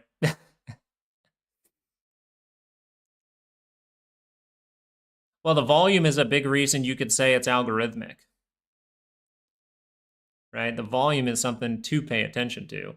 But overall, it's reaching up to find sellers. It's reaching up to find liquidity. Where it finds that liquidity, where it finds those sellers would be a great thing. If someone lost money because of me, follow your gut feeling. That's all right, Samuel. You're allowed to give your opinion online. Everyone knows that on this channel, no one in the chat, you can't take it as financial advice. We talk about this all the time. We just give an opinion, right? You're the one who pushes the buttons. Your little thingy has to move and go click, click for things to happen. This is why we just talk about potential good and bad decisions. You have to see if everything we're talking about is an opportunity for you, how you like to do things, right? But yeah, perfectly fine, Samuel, to say the, you know, sell in May and go away. But you know, a lot of the time you'll see bull runs into May more so. So if we get a run here, like a bigger run, that'd be better. Do you think we're in a supply zone right now? You are, yes. And I'm talking about where you reject from that zone is much more important. If you reject from right here, 510, buddy, right? Exactly what you're paying attention to, 510. Actually, I would more argue for 480, 490. If we rejected right now and everything was bad. But that 50 looks a little juicy for people. FOMOing into this looks a little juicy for people. So we'll be watching. So yeah, you're in it now. You're in the area where you can see that moment. But what's going to be the reason? We don't have a reason today, right? We already saw the reaction to a Trump thing. No real reaction. So they don't care what Trump says. So what'll be the reason? I think the reason will be GDP and potentially earnings. Thank you, Samuel. I appreciate that. I appreciate you saying you love the channel. We love you guys being here, right? It is fine to voice our opinions as long as we understand that we have the ability to be wrong, okay? So Samuel, if you start to see signals that say stay away in May aren't there, how are you going to react?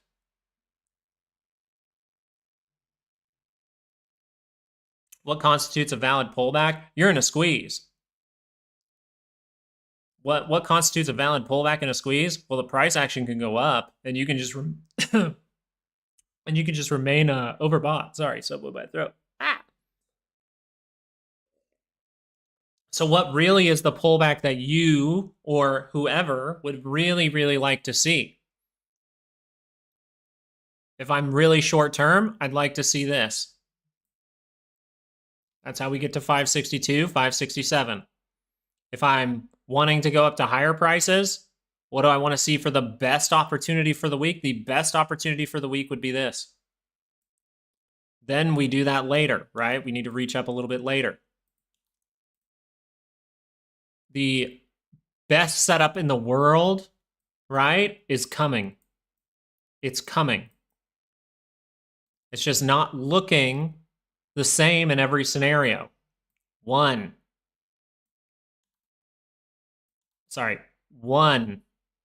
right? One, two, three. So if I don't know exactly where this is retesting, and I don't like this environment, I'm not getting a 30-minute thing in here. Couldn't I just wait? Couldn't I just look for investment opportunities if it's a confusing time? I just bought Target, right? I think that this one is very probable. I think this 562, 560, maybe a wick up to 567, right? Some FOMO. I think this is a very probable scenario. 562, we just dump off. You see this go bam, bam, get a bounce like we're going to break out. We now use this as resistance again, and then we start to head down to test here or here. That's what I think is the more probable thing, right? Somewhere between in this area, we are going to see somewhere in that circle. We're going to see price get there eventually this week, and then we're going to see this thing rip down. And this is just what we see right now, right? This can change over the next few sessions. But then we see something like this or something like this, because both of those will be probable from this area. They start to get way less probable as you reach up to 576 or higher, right? If you reach up higher, that's going to be FOMOers. Then you're going to probably see that mean pullback, get them to really be like bear market, bear market, bear market. I think we're resolving ourselves. I think the uncertainty is going slightly away, and people just don't care. They understand it's going to be a rough trip, but it might be priced in. So if I wanted an opportunity for this week, I'm like, I just want an opportunity for this week. I'd be looking for any time we do that. If this doesn't come, then you might just see this go like that and then fail going into Wednesday GDP. We'll have to see with earnings. So, are you day trading or intraday? No, I'm someone who likes to take a position. I just sold out of all my Amazon. So I bought Amazon throughout this, here, and here. 3 buys. 1, 2, 3. Boom, boom, boom. I go, okay, the risk is too high. Amazon did not break out of this. It came into the middle of this, which I think is worrisome. And two, I've already made good money. I don't need to see this and try to get rich quick. I want to be prepared for my next trade. So if Amazon would go like this and then curl up, I can be in and I can take a little 2-week play. But if Amazon just wants to reach up to here and then dump off, or reach up to here and make the structure, I can get in over here. I can get in maybe down in here. I think this week with earnings too, I don't like to play a lot during earnings. That's why I'm watching NVIDIA. It doesn't have earnings. That's why I'm watching the SPY very carefully so I can maybe trade the SPY.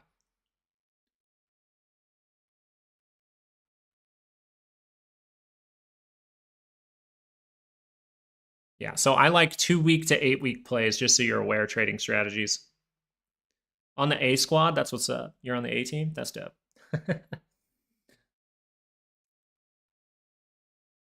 TSLY for investing. Max, Tesla, options strategy. For this one, you're going to potentially see a volatile move. Maybe to reach 750. As far as it goes, investing wise, though, you're looking at this. And how long has this been around? Can you look at a weekly chart? We can. It's at the lowest points it's ever been. How much is the yield on this? Whoa. Holy crap. Really?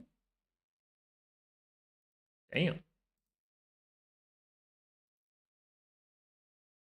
6.4, 0.3, 0.2, this. Yeah, not bad, man. I mean, I don't know a lot about it personally, but investing wise, I wouldn't say that's the worst idea. A lot of things with dividends I like, so it is just based on how Tesla does, and Tesla can run into problems soon.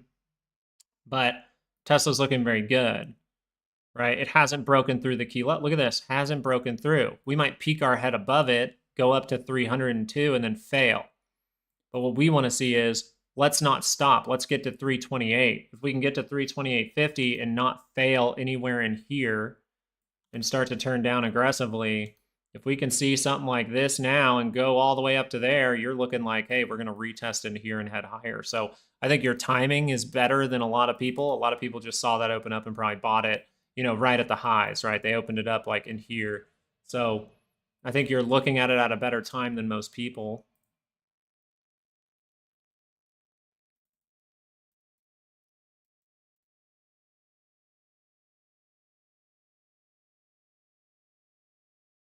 Did someone say day trade? Oh God, Willow's here. Yeah, that one first. Be careful. So if I think that we're gonna head down to like 510 or even test 490 eventually, do you think I care about making little money here and there this week, or do I just want to wait for that? See, 5-minute. What did it do? It violated the original divergence. That's always a problem that you got to watch out for. This means, hey, this could continue. Where would it get to? Let's do this. Just kind of map it out and see if it's possible, right? Okay, we might reach up towards 556. Right? We might reach up towards it. We'll see. That's what I'm saying. It's just going to be very difficult. You're going to see 5-minute, 20 divergences on a 5-minute. You're going to see like 20. And you're going to be convinced, oh, I'm going to be the guy who makes the right decision and shorts it. Or you could just be like, hey, we're in a very positive trend.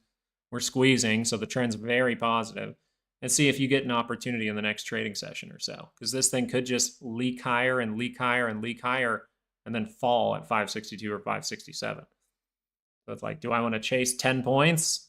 Do I want to chase 15 points? Or do I want to wait for a pullback to make sure that that's a little more probable, right? I'm seeing things a little bit with some reasons. When in doubt, zoom out. Kind of right, Adrenaline. Like we said over the weekend, daily charts are going to be the thing to watch for. Rejection on the daily scale.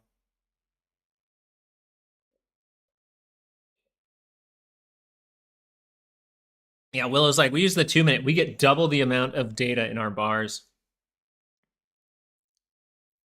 Hey, chasing the bot. Hey, I like to play that game sometimes too, right? If it's a similar scenario, GC, I would say the Tesla one might even be a better opportunity just because it's cheaper. If that's an NVIDIA one. Yeah, as far as it goes, though, trying to find those bottoms, a lot of fun. But you got to be good with position size, right? I'm not trying to catch the bottom with thousands and thousands of dollars.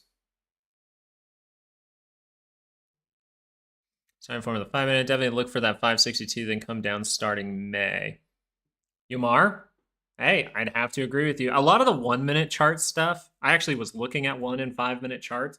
A lot of the 1-minute and 5-minute chart stuff are kind of suggesting like, hey, maybe a pullback to 545. But if that's the only pullback it's really suggesting.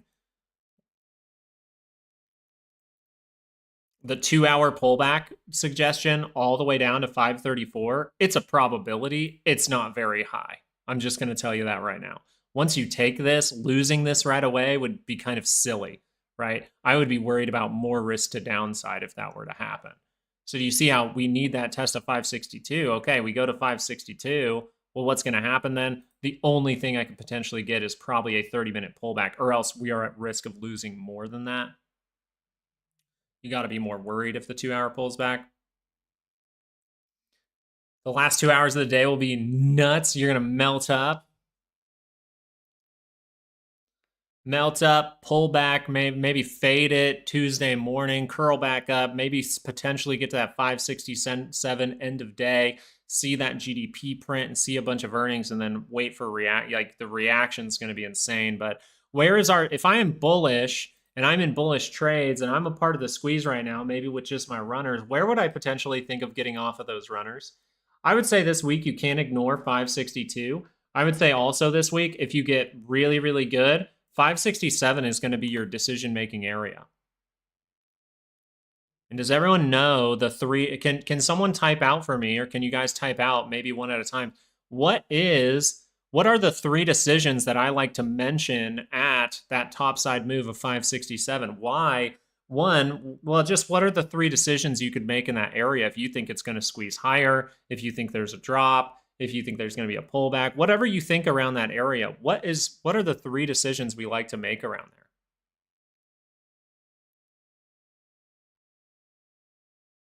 there? I think these daily moves are very narrow. Yes, this is a squeeze. And it looks like the last bits of a squeeze, which is very interesting to me. That's what's funny to me. Now, you have been seeing upside for a few days. You got this to pull down on this day, and you're only seeing 2 days. Usually you see like a burst through initially, right? We would get a gap on Monday. We'd gap up to these levels. We would fade it, and that's how we would get to here before we actually see if we're breaking through with FOMO and then going to get that pullback later, or if we're going to pull back right now. This is like, it's weird. It's like you're in the last 2 to 3 days of a squeeze already, which is just very interesting to me. You think it's the end? We'll see. I really would love, I mean, a pullback today would be fantastic. But we'll see.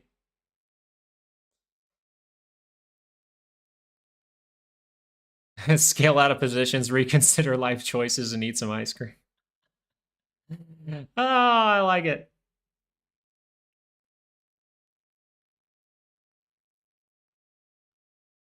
Yeah, all of those things are definitely possible. And Pablo, we would like that, but we'd understand the risk of that happening. But as far as it goes, if you get a 2-hour pullback here, you'd more so still look at it as an opportunity. The 2-hour is positive, right? So if this happens, you'd still be looking if that turns around, right? And what would that be? Well, it might be like this. We should have consolidated here. We didn't. We went up higher, so we're going to do that later, right? If we're not going to get that 2-hour to curl down, the quickest opportunity could be the 30-minute does this. Or just this gets to that center line at some point and curls up, right? We go, ooh, curls up.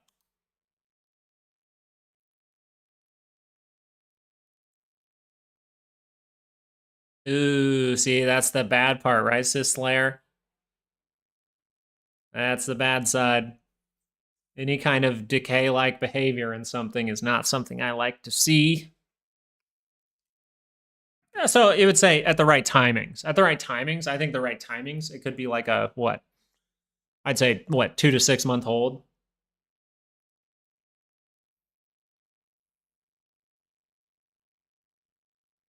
GM Lucas and the 3M live crew. What up, Martin? Please get your quick take on SMC. I'll go look at it on my other screen and pull it over if it shows anything obvious.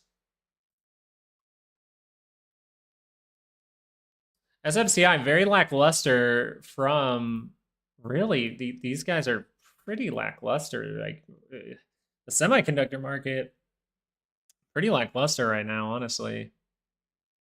They're not breaking the key levels they need to. You needed this to get a close above 50-50. Right? So SMCI, you kind of see where I'm pointing towards, and I'm just going, all right, $50, 50-50, a little close above this, and then ultimately you need a close above what? 64. Close above 64. Where are you going to reach up to? Somewhere in this block.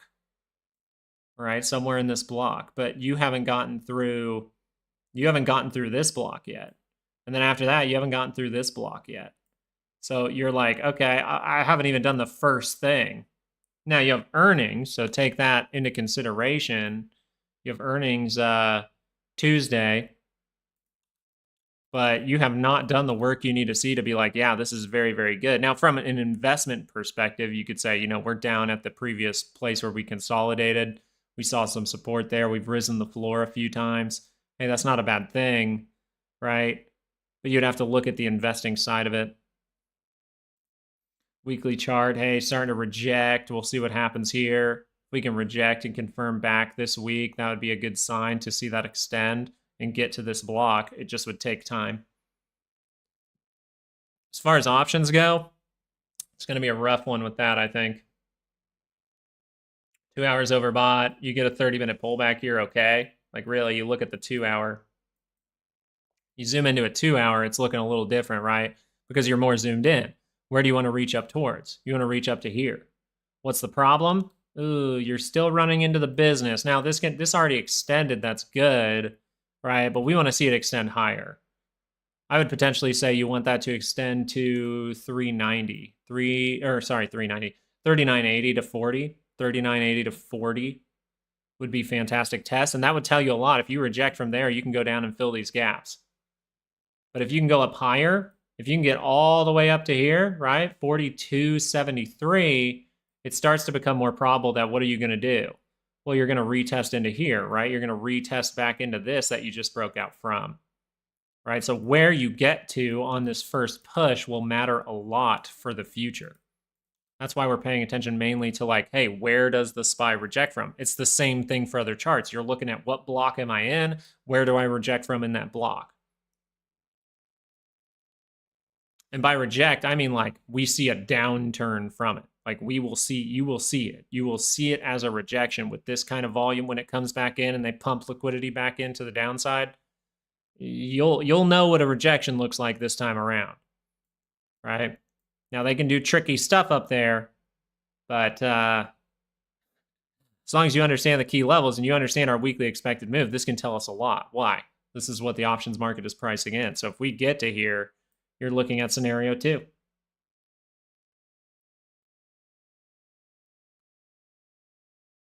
Are you here all day today? Not all day today, but I will be on Rumble later today.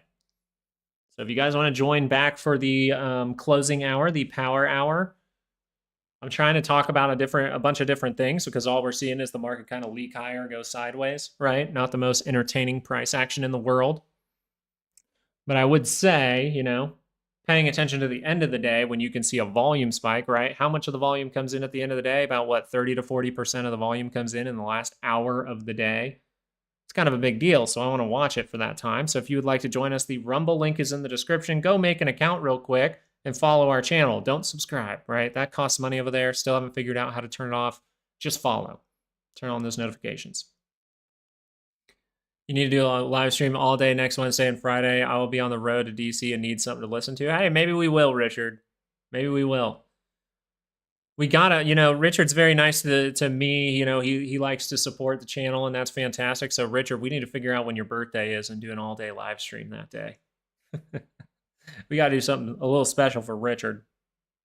And I'm sure everyone would love that, right? Everyone can say, thank you, Richard, for having a birthday today, because now you'll get an all-day live stream.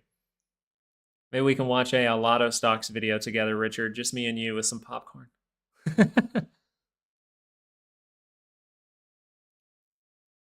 Yo, Richard, did you see the thumbnails are getting wild over there? Maybe if enough people donate it. No. We're not playing that game, Richard. I'd love to do a live stream for your birthday. Maybe next Wednesday we'll get back to Richard since he's on the road. He needs our support, guys. He needs our support. It's not that. It's they're getting freaking crazy. There's like shiny. I'm like, geez, it looks like a Mr. Beast old thumbnail or something. Just explosions everywhere and rocket ships, and I'm like, whoa, this is gonna be a huge video. There's a cat, and the dog waiting outside. There's just so much. TLT breaking through previous resistance. Let's go look at yields first. Let's see if yields can help us out here. Yields on the daily. This is very important. This is what I was talking with my brother about on the weekend. Hey, watch out for these yields to reverse to the downside. Now, right now, I want you to be aware. The bond market, or at least the estimation for the cuts for the Fed, they're estimating those rate cuts based on what? Recession fear, right? Recession, right? That's why those are being priced in. You're looking at potentially 2 to 4 cuts in this year. Are we going to, what are we pricing in for this next meeting? A pause. 95% chance for a pause. Well, whatever these do, right now you had the reversal signal. If this daily curls down, it is a high potential that you are failing this signal and the yields will come down. Just so you're aware. This is confirming. Now, if you're going to hold up here and it's just a blip, boom, you got to whip back up. So TLT, looking over at that, we can see what is it doing? It's breaking out. So where are we paying attention for TLT? Uh-oh. Does it have a zone? Yeah, we'll make the zone stop about here. So if TLT stops anywhere below, I would say right here, we'll say $91, then you have a chance that TLT is going to do this. Which means what? Those yields are going to snap back again. They're still going to hold that positive trend. If you can see TLT exceed this and get to that higher point, boom, boom, boom, right? That's what you're looking for at that point. A+. There's your A+. What does that mean for the 10-year? That means the 10-year could go like boom, boom, boom. Okay? So we'll be watching. We need to see where these things reject. Like I said, that's why I got out of my plays. I want to see where we reject from because that'll dictate my plan for the future. Same thing goes for TLT. Same exact thing for TLT right now.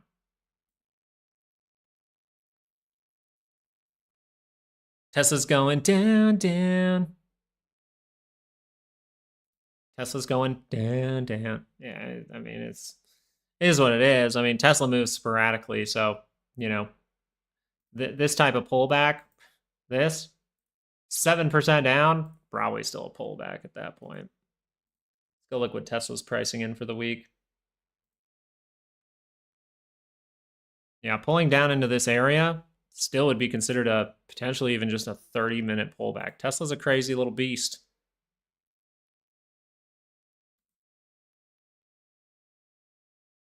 I need to change my bit rate or something. Something's funky on the stream today.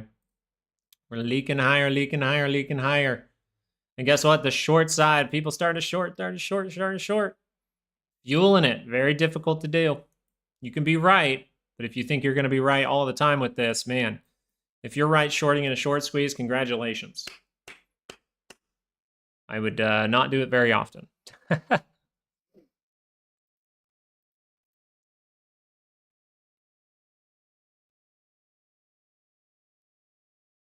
The infamous A+ technical trade.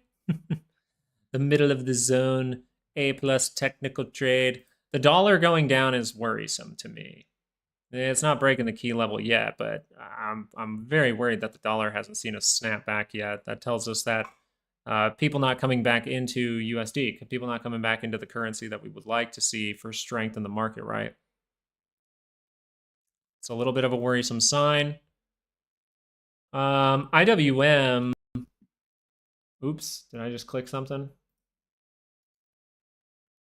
All right, good. My mouse was moving all slow for a second. God dang it, did I just do something bad?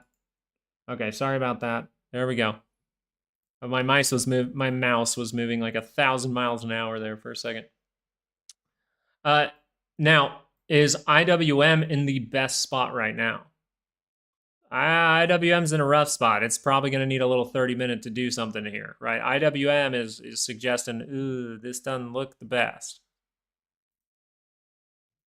Right? SPY gave that little bit more positivity to give you some more price action there. HGX able to turn to the upside here for the time being. Volatility, still no big pop there. Tried to make some kind of floor. So for the time being, looks like patience, patience, patience. Q's pulling back very obviously with what? Time. Then you see a gap up and fade. That would be insane. My goodness, if we pull back with time the whole time, it'd be crazy. But still lots of opportunities to make lots of money.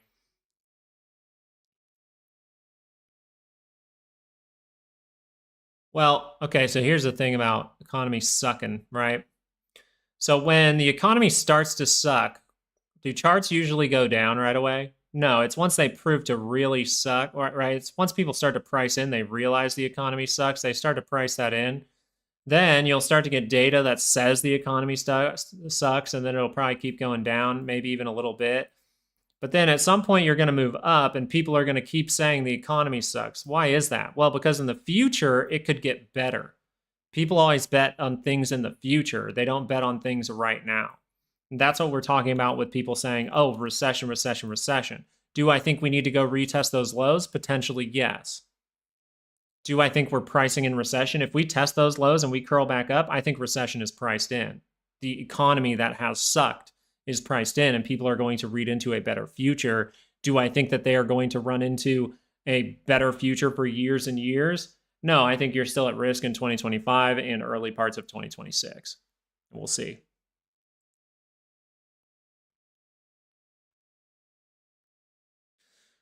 This week, 120 for NVIDIA actually is semi-possible, weirdly enough. But as far as it goes for NVIDIA, you are seeing this pull down. This is not a bad thing.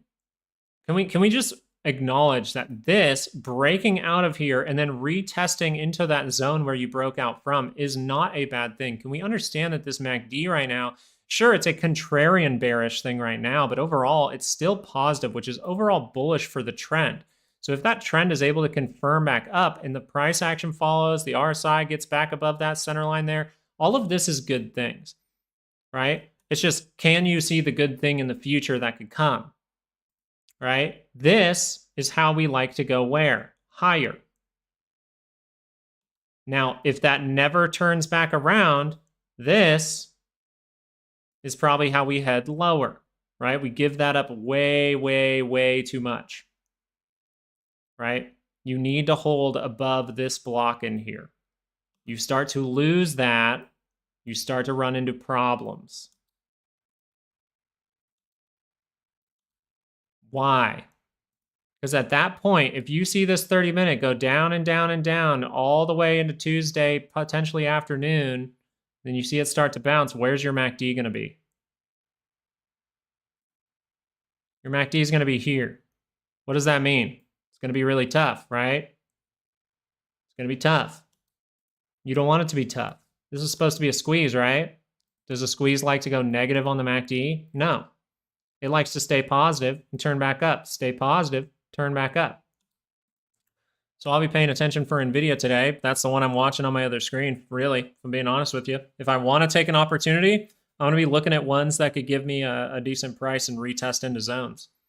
So I might be looking at Amazon. I still might be looking at Amazon, but NVIDIA just saw a 3% pullback and could see more. AMD really needs a retest here. AMD did better than NVIDIA. I want you to look. AMD got here. It curls down. Okay. Show us. Look at this. Look at this thing. I mean, I know moving averages are moving averages. Whatever. Who cares? Price action way more important. But look at this. Going down. Flattening out. Retest. Turn up. Starts to go in that upward direction. And then you look for that to fail through it and use it as resistance again.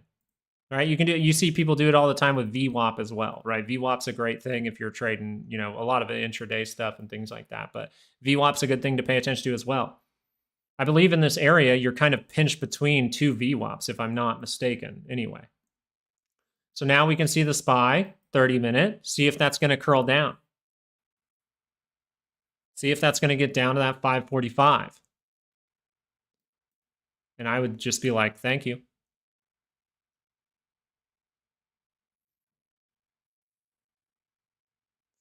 At 559.50 on this S&P fighting his way back up. I would be very, very cautious, right?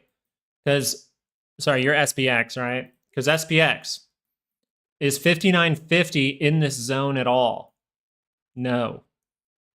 Is this a great, fantastic move that doesn't look like it's run by algorithms? No, this looks like a very algorithmic move right now on your 30-minute, your 2-hour even.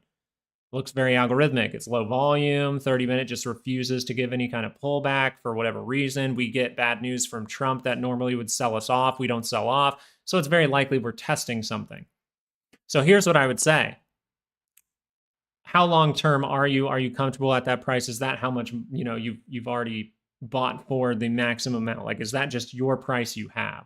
Because if that's the case and you see something like this and it turns down, this is where you're at risk of seeing something way awful. This is where you're at risk of seeing this go boop, boop, boop, right? Probably worse than that. It would probably be like this, right? It'd probably be something like that. Okay, so if I see that, what's the beginning stages of that? Well, if the daily chart does confirm back down again. So if I see a daily chart curl down and I'm in at these type of level, like let's just say these type of levels, that's where you're at. I'm in up here and I see something that curls down on the daily chart. How possible is it for this to go here when the daily chart is going like that? Is the risk high of going like that? Yes. If this would turn down for a second and whip back up, would it be really bad for me to get out, get right back in? Right? You have to decide those things for yourself, but these are just points that I like to bring up when it comes to talking about decision making. As of this moment, we can see that we're heading up into the zone and we probably need to retest these lows, right? I saw that GDP. Right when I saw that GDP estimate, I go, oh my goodness, we need to potentially retest the lows. Recession can come back into the narrative. If we see a squeeze here on light volume, we see squeeze behavior, it is very likely to go retest 5,100, right? 5,100 right in here, the top side of that zone. Maybe you stop short at like 5,150. Or you could come all the way down and test in this red box, right? The lower side of it. And that's going to be a big issue. You don't want to test the lower side, really. You don't want to test the absolute low. You would like to test like 500. 500 would be a great test. Then we have to see what happens. So as far as it goes, you have to think about your plan. Your plan going forward. What's the plan going forward? Right? Is the plan, hey, this is just my first scale in. I'm going to buy every 2 months. I'm going to buy every month, like just buy and buy and buy for years and years and years. That way, if it goes down to something like 490, you're like, okay, well, this, you know, I have a little, you know, I buy this month at this price. We're going into May.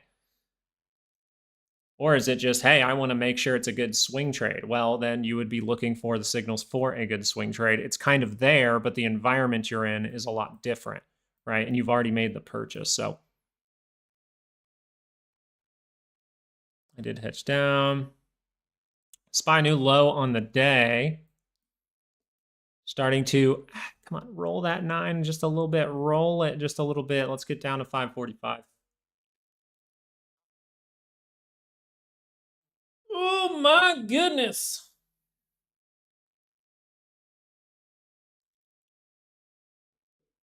Oh. Oh.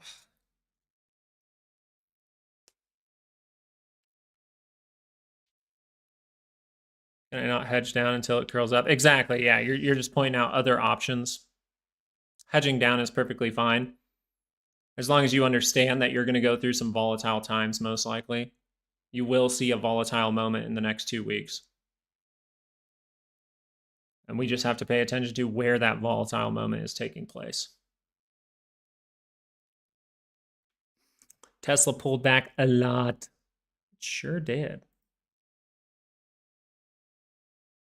I think it could pull all the way down to 260, 257.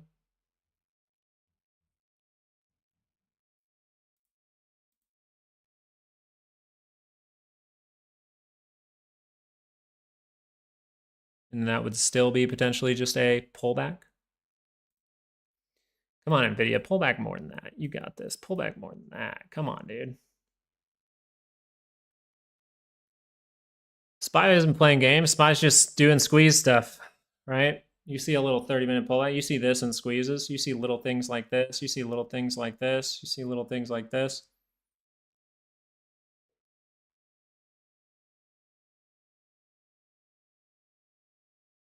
Yeah, technically you could squeeze into options expiration too. So I've got about 6 minutes left and then I got to go do some stuff, but we will be live later today on the Rumbles, right? So stick around here for 6 more minutes. Let's see what happens in the next 6 minutes, and then I got to take off. And the ta. And the breath, man. We saw a surge in breath.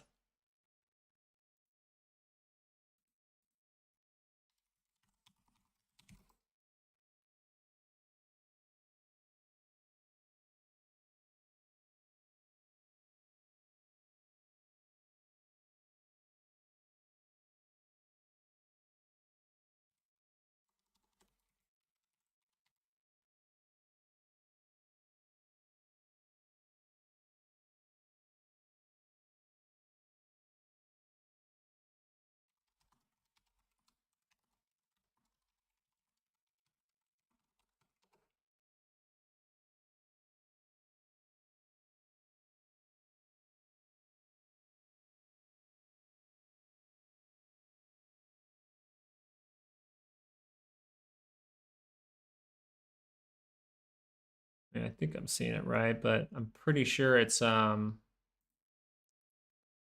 stocks below their 50 was at like 95%. Now it's only at like 65%. That's a huge shift.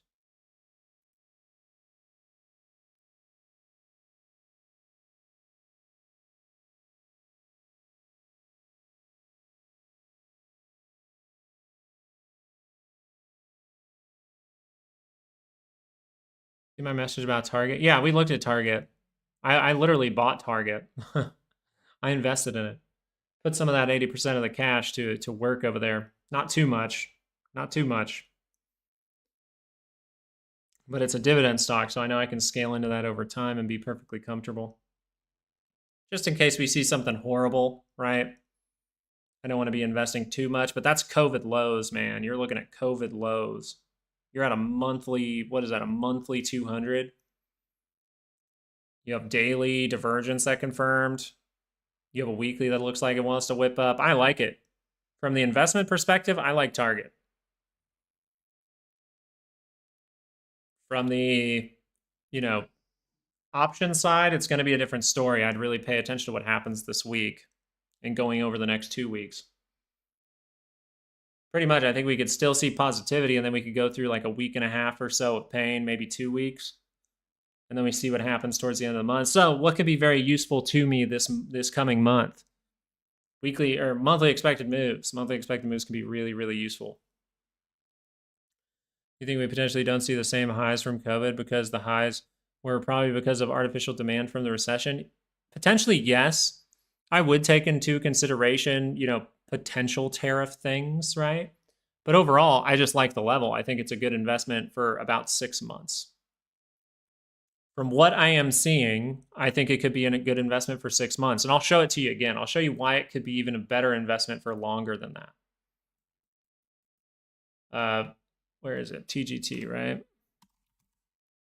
I'll show you why it's saying I could be a better investment for longer than that. Look at Target. I want you to look at this monthly chart and tell me that divergence isn't there on the MACD.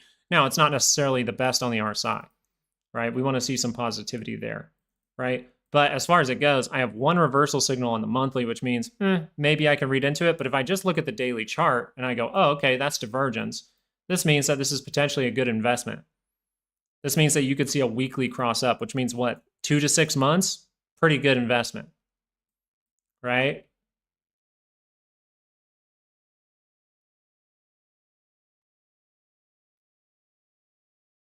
So not bad. This means this thing could curl up and up and up and up and up and up and up for a long time, going all the way into July, maybe August, and then, what if we fail, right? That's when we'll look at failures and things like that. But I think this could be a good growth thing, right? I think it could see some growth in the stock over the next 2 to 6 months. I think that this could see some growth with just options, or not options, I'm sorry, with the dividend price, right? You get dividend as well on the way up. So that's a fantastic thing. The company could see some upside in terms of investment because of price action. Exactly. And the thing that you're wondering is just, hey, does this remain good over time? Right? Does this remain good over time? Right? Because whatever we're going through could already be priced in. Does this remain good over time? Well, then you would want to see that break through 178, 179. Then you have a chance to get to what block, right? This one. If I get through this, then I can get to this. And then we just make sure management of the trade and all that stuff goes well.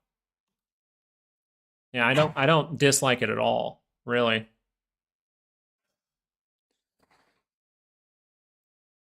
And the good part about Target is, even if you're reading into recession and those type of things, do people still shop for grocery? Like, what do they get from Target, really? Is Target more necessity than it is commodity? Or is it more necessity than it is luxury? Oh, it's more necessity, right? So if you think we're going into tough times, well, then in tough times, what are things that people focus on? Necessities. So if Target has necessities, it can still do poorly. The stock can go down, but is it going to go down as aggressively as something that's more of a luxury? No, luxuries would go down way, way faster. Look at the car prices right now. Hold on, I have someone talking.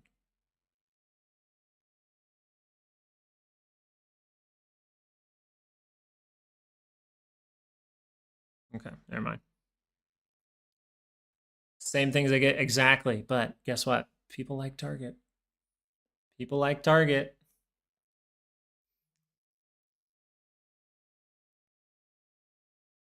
Like I said, I don't care. I'm comfortable buying Target at that price. That's a good, right? The COVID low. Awesome. I'm comfortable buying Target at 65 to 47. That would be awesome. And the absolute gift, I think, would be $26. Which means what? Am I going to buy just a ton right now, or am I just going to treat it like a regular investment? Well, I'm going to treat it like a regular investment. And then if it goes down to $26, oh, you bet your ass I'm going to be buying this.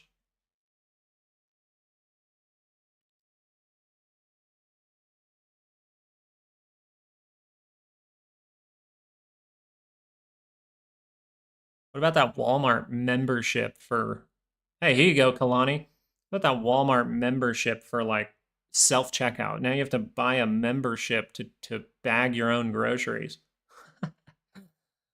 Stop stealing from Walmart, guys. I know trading's tough, but geez. At least still steal like milk or something, eggs. Don't be stealing little knickknacks and stuff. Candy bars that just give you a sugar rush. I like milk. I like milk's like, how did you know? How did you know that that's what I do every single day?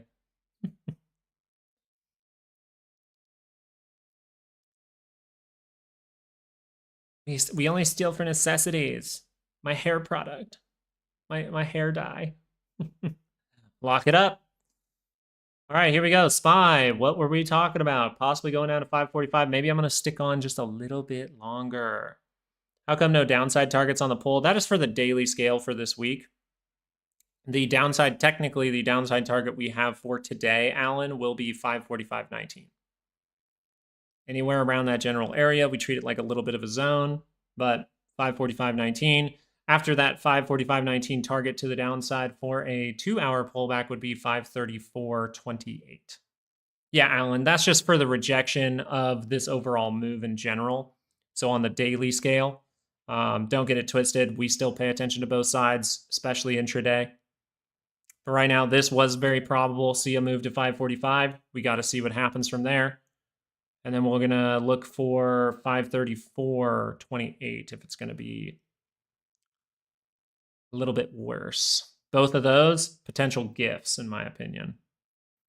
Got to see how the behavior is around there, but yeah, see how it works. What up, Fred? Also, my dog's name is Alan. Just saying. He's a Husky German Shepherd Lab Beagle.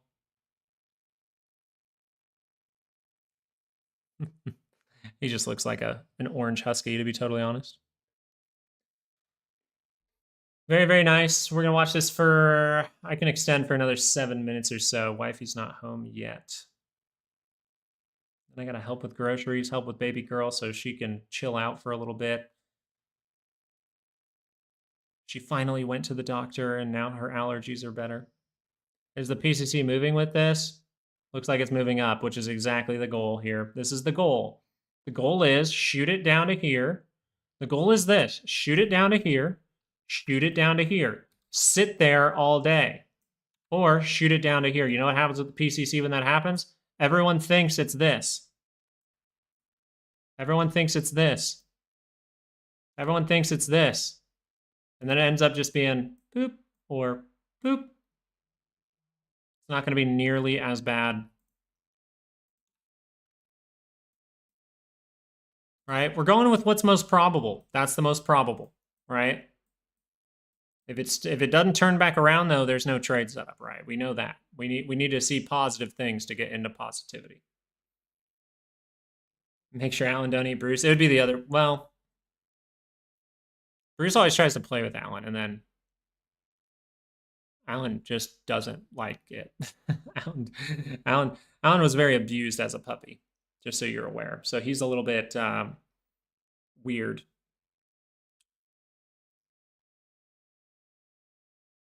Yeah. Like I got him and I think I had to spend immediately $1,500 just to save his life. So your boy over here was crying in his car that day. I don't hate to admit it. He was such a cute pup and he's a good dog, but he went through some scary times. So he's weird about food and stuff like that too. But we saved that German Shepherd last week. Yay, good job, team. Way to save. So what can we look for here? Really, if I was trying to get into this, I'd probably be looking at a 5-minute chart, and I'd probably be looking for any kind of hint down at that 545.19, looking for the extension to 562. But then I need to keep my eye on what I actually want to look at, which potentially is NVIDIA. NVIDIA just a little bit lower to go. Come on, NVIDIA, keep going. 104, 104, 105, 104 would be very, very nice for NVIDIA. Google coming back down into the area. Tesla coming back down in the area. Ooh, nice gap fill there. Looking for that 160 for Google. Looking for the 159. Worst case, maybe like 157. Thoughts on the gap fill at 525? Later, right? That's why we're talking about a lot of things coming down, by the way. That's why we're talking about rejection. In the question that you were mentioning, Alan, that's why we're talking about rejection here well, 562, rejection here, right? Where we reject from becomes way more probable. If we see it here, boom, right? If we see it here, fill the gaps. If we see it here, look like you're going to fill the gaps. You could fill them. You could fill one, but more so just like this. Just use this as support. What do I think is more probable? I think it's probable we'll fill the gap. So I don't know if we'll make it all the way to here. And even if we do, I'm still going to understand there is a probability to still go fill those gaps. It's a little less probable, so we'll be watching it closely. But for the time being, we're just going, okay, you know, where we reject from this week, very important. And I think we need to look for where this gets to by GDP. GDP is going to be pretty important. Yo, yeah, where is our 20K in puts? I love it. That's some ballsy stuff, man. Hey, you got to have balls. Sometimes, hey, hopefully you're young and you're taking risk when you're young, right? If it gets as volatile as Newsmax, a lot of money to be made. Oh, God. I think he's loving life right now. Hopefully he didn't get shaken out, but I think he's loving life now. And all you needed to see was, hey, 5-minute curl down actually went negative right here, lost all the moving averages, and boom, it extends down, right? Right here was when you actually went negative. One little sideways, two little sideways, and boom to the downside. So, like I said, there's a way to tackle it. You just got to be good with that. I would just say very tactical about it. Very tactical in these conditions, shorting. Very. Let's say that again. Very fucking tactical with the shorting in these times, okay? This means if I think that we're going down to here and I have a trade for 2 days to say we're going to get there in the next 2 days, right? Maybe I'm a very risky trader, a day trader even, maybe just a quick trader. Well, then what would be this? This would be a decision-making area. Do I need to make $1 million, or do I just need to make money on the play and then let a couple run, and if this happens, I say thank you? That's it. They tested your diamond hands, Kalani. Hey, you stuck with it, Kalani. Proud of Kalani. Let's get some round of applause. You did it. Now, once that money looks good, you know, your IV's not that high, so a sporadic move like this in 30 minutes and a 30-minute bar can actually make you pretty good money. As the IV dropped down to like 22%. Last week, the average IV, I think, for the entire week was 50%, 45, I think it was 43% actually. Now it's 22. I knew I smelled ape in here. I don't think NVIDIA is going back up. They don't want to give the shorts that position. NVIDIA is in a seriously positive trend on the 30-minute, about to retest the 5-day moving average. Do not get it mistaken. If you're above the 5-day and you're seeing curl downs, hey, retests on the 5-day are a fantastic thing. Now, do I think this wants to go just immediately down right now and keep going down, down, down, down, down? Or do I think it is more likely, hey, we see it kind of lower towards the end of the day, and this is where joining Rumble will be nice because we can see what this looks like at the first part of the day. Is it going all the way down? All the way down to where? 545? Most likely. Is it going to look ugly to convince people to short it? Yes. It's going to look, you know, maybe even something like this. Boom. You go boom, boom, boom, and then you start to head up. Boom, boom, boom, you start to head up.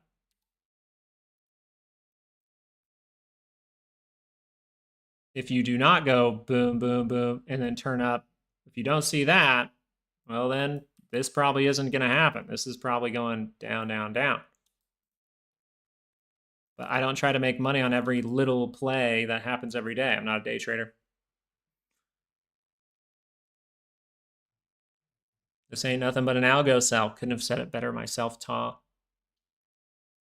And 545, you're looking at 545. Our daily expected moves are saying 545. You can kind of see this from the 5-minute chart. What's the problem with the 5-minute chart now? Well, you're going down to this level, getting a test, not breaking it. That's key. Now what? We want to see that extend. We want to see that extend. Whether it wants to do this first. See it extend. Then we potentially want to see a bounce, maybe go a little lower. Come down into this area, right? Somewhere down into here. And then we can see if that thing will turn back around. That'd be a very nice way to do it. We'll see if it shapes up for us. If it doesn't shape up like that, then I don't really have a trade to take personally. All right, guys, it is 10:32 for me over here in the middle of America. So I do have to hop off. I know it's a different time for you guys, but hey, we'll be back live later today for Power Hour on Rumble. The Rumble link is down there in the description if you would like to join us. Just so you're aware, if you're wanting to sit out or anything like that, we do have information available to you. If this complex market is becoming a little bit tough to read for you, we will be putting out new monthly expected moves this week. We put out the weekly expected moves last night. If you want to get those for your charts, they can be great areas to pay attention to. And then if you want to learn a little bit this week, hey, we have 80% off that course down in the description, okay? Full technical analysis course is 80% off right now. If you just want to dip your toes in and look at that $50, literally it's $50 to just get the swing trading course. It just dips your toes in the water if you want to get some information there. But thank you guys so much for being here today. You guys were fantastic.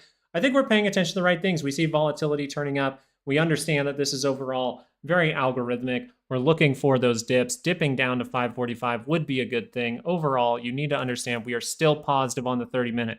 Until we're really going negative, there's not a lot of things to worry about in this overall move. So if we can go down to 545, see that support come in, see that turn back up, ooh, we can start to make moves towards 562, 567, or even 576. And that'll tell us a lot if we reject from any of those levels, how probable it is to revisit and retest the lows, as we are potentially getting a very weak GDP this week, right? We're going from positive 2.4% to only 0.5%. That is a big, big change. So people will probably read into that a little bit scary, right? So thank you guys for being here today. Hope you guys have a great rest of your day. And if you want to have a fantastic rest of your day, then you should join us on Rumble in just a little bit. All right, guys, have a good one. Peace out.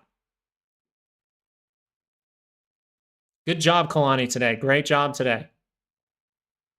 A lot different than what, I'm going to say this, Kalani, a lot different than what I've seen from you the past few days. I think it was very, very good. I think you did a great job. Congratulations. Have a great one, okay? Peace out.